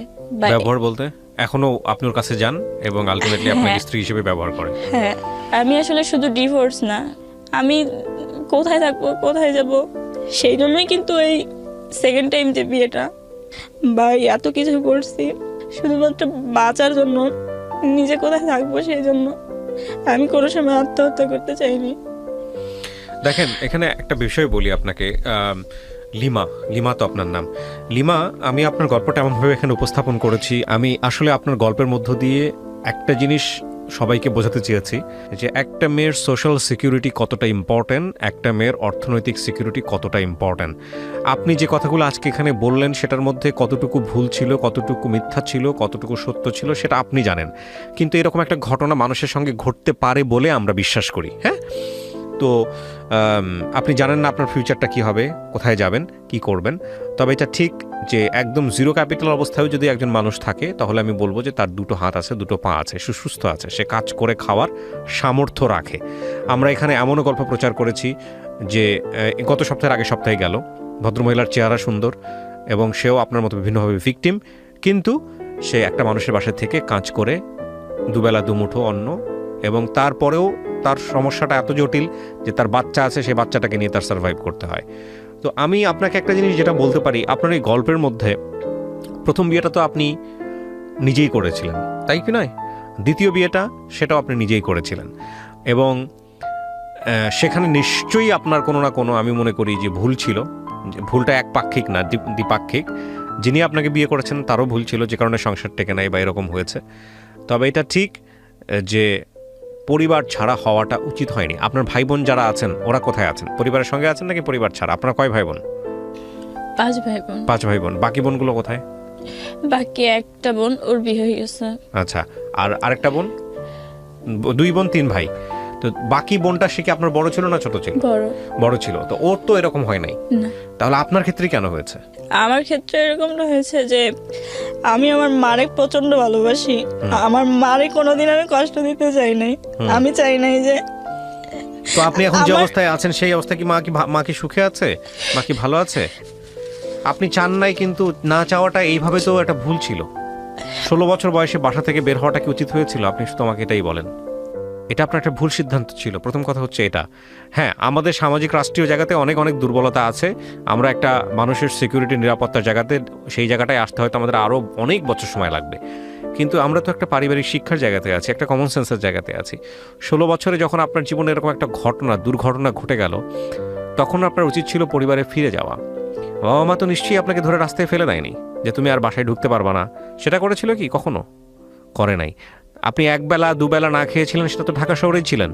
তাহলে পরিবারে না খেয়ে থেকেও তো অন্তত একটা শেল্টার তো পেতেন। আপনি তো এমন না যে ঢাকা শহরে এসে 3 বেলা খেতে পেয়েছেন, ভালো থেকেছেন, সমস্ত কিছুটা হয়েছে, তা তো হয় নাই। তো আপনি পরিবারের তুচ্ছতাচ্ছিল্য আসলে ঠিক যে কাছের মানুষ অবজ্ঞা করলে সেটা নেওয়া যায় না, হলেও তো ঘরের মধ্যেই থাকতে পারতেন।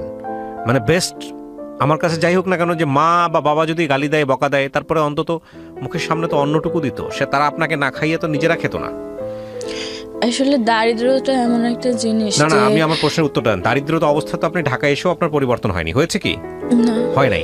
তাহলে এই যে এতগুলো দুর্ঘটনা আপনার জীবনে ঘটলো, সেটা তো পরিবারের মতো থাকলেও তো না হওয়ার কম কম সম্ভাবনা ছিল। কিন্তু এই যে বললাম যে আমার মারে প্রচন্ড ভালোবাসি, আমার মার কাছ থেকে যে খারাপ আচরণগুলো আমি নিতে পারতাম না, এটা কোনো সময় আমি মানতে পারতাম এটা না। একটা মেজর মিস্টেক আমাদের প্রত্যেকের জীবনে। আমরা এটা ভুল করি, ভয়ঙ্কর রকমভাবে ভুল করি। আমাদের বাপ মায়ের খারাপ আচরণকে আমরা মনে করি আমাদের জীবনে অভিশাপ, এবং সেটার বয়সটাও ওই 16 বছর, অ্যাডোলেসেন্স পিরিয়ডটাই। কিন্তু বাবা মা কেন খারাপ ব্যবহার করেন, বাবা কেন বকা দেন, মা কেন বকা দেন, এটা যখন বুঝবো আমরা, তখন আলটিমেটলি অনেক লেট হয়ে যায়। আপনি যখন মায়ের বয়সে যাবেন, আপনি যখন বাবার বয়সে যাবেন, তখন আপনি বুঝবেন যে কেন এটা সেটা তারা করতো। যদিও এটা করা উচিত না, খুব টেকনিক্যালি বিহেভ করা উচিত একটা বাচ্চার সাথে, বিশেষ করে এই সময়টাতে বয়সন্ধিকারের। তো এটা আপনার সাথে করা হয়নি, কিন্তু এটাও তো একটা অনেক বড় শিক্ষা যে ঘর ছেড়ে এসে একটা ছেলেই যেখানে নিরাপদ না, একটা মেয়ে সেখানে আমাদের সামাজিকতায় কতটা অনিরাপদ হতে পারে। এই যে আপনার জীবনে এতগুলো দুর্ঘটনা ঘটে গেছে, আপনার একটা বাচ্চা আছে, আপনি জীবনে ভয়ঙ্কর রকমভাবে কষ্ট পেয়েছেন দ্বিতীয় সম্পর্কে এসে, আপনার একটা বাচ্চা অ্যাবর্ট করতে হয়েছে। নট অনলি দ্যাট, আপনার একটা আনস্টেবল লাইফ, আপনার একটা কি হবে কি করবেন আপনার এরকম একটা জীবন, এবং পুরো জীবনে আমাদের সামাজিকতা একটা মেয়ের বিয়ে হয়ে যাওয়া মানে হলো ধরে নেওয়া হয় যে তার লাইফটা ওখানে। ওই যে আপনাকে বলেছিল যাই করুক না কেন, আপনার মা তো বলেছে না যাই করুক না কেন এখানেই থাকতে হবে, রাইট? মা বলেছে না? এটা আমাদের পারিবারিক শিক্ষা, এবং এই শিক্ষা থেকে আপনি কখনোই বের হয়ে আসতে পারবেন না। আপনার এখন বয়স কত বলেন? 22 বছর প্লাস। 22 বছর প্লাস। 22 বছরের একটাই প্লাস পয়েন্ট, সেটা হচ্ছে 22 বছরের জীবনে আপনি তো লেখাপড়া বেশি দূর করতে পারেননি। আপনি বলেছেন আপনি মাদ্রাসায় কারিয়ানা পড়েছেন। সেই জায়গাটা থেকে আপনার একটা সুবিধা আছে, সেটা হচ্ছে যে আপনার শরীরে শক্তি আছে। আপনি চাইলে এখন যেভাবেই হোক পরিশ্রম করে, গার্মেন্টসে হোক বা অন্য কোথাও হোক, কাজ করে দুবেলা দুমুঠো অন্ন জোগাড় করতে পারবেন নিজের জন্য। এটা ঢাকা শহরে খুব একটা কঠিন কোনো কিছু না। প্রথম কথা হচ্ছে এইটা। কাজ নাই ঢাকা শহরে, কেউ আপনাকে কাজ দিচ্ছে না, এইটা আমি বিশ্বাস করব না, ডেফিনেটলি করব না। আপনি যে পরিমাণ অভিজ্ঞতা নিয়েছেন ঢাকা শহরে এসে, তাতে একটা প্রতিষ্ঠানে কোনো না কোনোভাবে কাজে আপনি ঢুকে যেতে পারবেন। এবং একইভাবে এটাও ঠিক, আপনি আপনার জীবনের বিভিন্ন ঘাত প্রতিঘাত দিয়ে আপনি কি বলা যেতে পারে, আপনি কিন্তু বুঝেছেন কোন মানুষ খারাপ, কোন মানুষ ভালো। আল্লাহর দুনিয়ায় সব মানুষ খারাপ, এটাও আমি মানব না। সো কোনো না কোনো কেউ না কেউ আপনাকে শেল্টার দিবে, কিন্তু শেল্টার দেওয়ার পরেই ওই মানুষের প্রতি দুর্বল হয়ে আপনি গভীর সম্পর্কে জড়াবেন কি জড়াবেন না, সেটারও একটা শিক্ষা কিন্তু আপনি আপনার জীবনে পেয়েছেন, পাননি? জি মুখে বলতে হবে পেয়েছেন। জি। আচ্ছা, তাহলে সেই জায়গাটাও আপনার চিন্তা করার সুযোগ হয়েছে। আমি প্রত্যেকটা ঘটনাকেই আপনার জীবনে যদি অভিজ্ঞতা হিসেবে নেই, তাহলে এই 22 বছরের জীবনের অভিজ্ঞতাকে কাজে লাগিয়ে বাকি জীবনটা সুন্দর করা সম্ভব, অবশ্যই সম্ভব। আমি শুধু একটা কথাই বলতে চাই প্রিয় দর্শক এবং শ্রোতা, আমি বিশ্বাস করি আমার এই জীবন গল্প অনুষ্ঠানটা গ্রামের একেবারে প্রত্যন্ত খেটে খাওয়া মানুষ থেকে শুরু করে সব শ্রেণীর মানুষ এই অনুষ্ঠানগুলো শোনেন, এবং প্রত্যেকটা গল্পই অনেক অনেক বেশি আমাদেরকে শিক্ষা দেয় কোনো না কোনোভাবে। বিশেষ করে একটা পরিবারে সন্তানের নিরাপত্তা খুব খুব খুব জরুরি, এবং বাবা মায়ের যদি এখানে ভূমিকার কথা বলি, তাহলে অবশ্যই বলতে হবে যে সন্তানকে ওই সিকিউরিটি দেওয়াটা খুব জরুরি। তবে এটা ঠিক যে সন্তানকেও বোঝাটা খুব জরুরি, বাবা মায়ের প্রতি রেসপেক্ট রাখাটা জরুরি, পরিবারের প্রতি শ্রদ্ধা রাখাটা জরুরি, রেসপেক্ট রাখাটা জরুরি। পরিবার যে কত গুরুত্বপূর্ণ, পরিবার থেকে বের হলে যে একটা আলাদা জগৎ, পরিবার থেকে বের হলে যে পুরো জগৎটাই আপনার কাছে হায়নার মতো হয়ে যেতে পারে, অনেক বুভুক্ষ একটা জন্তু বা জানোয়ারের মতো হয়ে যেতে পারে, সেটাও বোঝাটা খুব জরুরি আজকের এই গল্পের মধ্য দিয়ে। সুতরাং পরিবারের সাথে রাগ করে হোক, পরিবারের সাথে অভিমান করে হোক, এমন কোনো সিদ্ধান্ত জীবনে নেবেন না যেটা আপনার জন্য কাল হয়ে যেতে পারে। অনেক মাই আছেন যারা তার সন্তানের কাছে প্রিয় না, আমি জানি, জীবন গল্পেই আমি জানি অনেক বাবাই আছেন যিনি তার সন্তানের কাছে প্রিয় না, এবং অনেক সন্তানই আছেন যিনি তার বাবা মায়ের কাছে প্রিয় না। কিন্তু পরিবারচ্যুত হওয়া কখনোই ওয়াইজ কোনো ডিসিশন না, যদি বিশেষ করে লিমার মতো অবস্থায় আপনারা পড়তে না চান। সো লিমা, আমি অনেক ধন্যবাদ জানাই আপনাকে, আর গল্পটা আমি প্রচার করলাম। আপনি আপনার দিনগুলো ভালো হবে, ভবিষ্যৎ ভালো হবে, এই শুভকামনা জানিয়ে আপনি কিছু বলতে চান শেষ বেলাতে এসে? আমি বলতে চাই, আমার সেকেন্ড টাইম যে সম্পর্কটা ছিল এটা আসলে আমার বুঝের বয়সে ছিল, কিন্তু সব ভুল জানা সত্ত্বেও আমি করছিলাম শুধু ভালোবাসতাম তাই। কারণ আমি যে মানুষটাকে ভালোবাসতাম সে ভালোবাসতো না, সে শুধু আমাকে ব্যবহারই করতো। লিমা, আমি আপনার এই কথাগুলোর উত্তর আমি দিয়ে দিয়েছি। আপনার বয়স মাত্র 22, আপনি প্রথম যে বিয়েটা করেছিলেন 16 থেকে 18 বছর বয়সে, এবং সেই বিয়েটাও কিন্তু খুব অল্প বয়সেই হয়েছিল। এবং এই 22 বছরের জীবনে এই ভুলগুলাই বেশি হয়, বিশেষ করে সবচেয়ে বেশি ভুল করে মেয়েরা ইমোশনালি বেশি ভুল করে। হ্যাঁ, তাদেরকে খুব সহজে ইমোশনালি ব্ল্যাকমেল করা যায়। তো সেই জায়গাটা থেকে আমি মনে করি যে আপনার বয়সটাও অনেকখানি সাপোর্ট করেছে আপনাকে। তো আমি মনে করি নেক্সট টাইম আপনি এই জিনিসগুলো করবেন না, আপনার অভিজ্ঞতাকে কাজে লাগাবেন। জীবনে কোনো জিনিসই ফেলনা নয়। আপনার জীবনে যে দুর্ঘটনা ঘটে গেছে সেই দুর্ঘটনাকে মনে করে আপনি যদি ওই জায়গায় দাঁড়ায় থাকেন তাহলে সামনে আগাতে পারবেন না। এই দুর্ঘটনা থেকে অভিজ্ঞতা নেন, অভিজ্ঞতা নিয়ে সামনের দিনগুলো সুন্দর করেন। হ্যাঁ, এবং সেটা সম্ভব। আপনি তো নিশ্চয়ই ধর্মভীরু একজন মানুষ, আপনি ধর্ম পালন করেন, তো সৃষ্টিকর্তার কাছে যে ভুলগুলো করেছেন সেগুলোর জন্য মাপ চাইবেন, এবং একই সাথে আপনি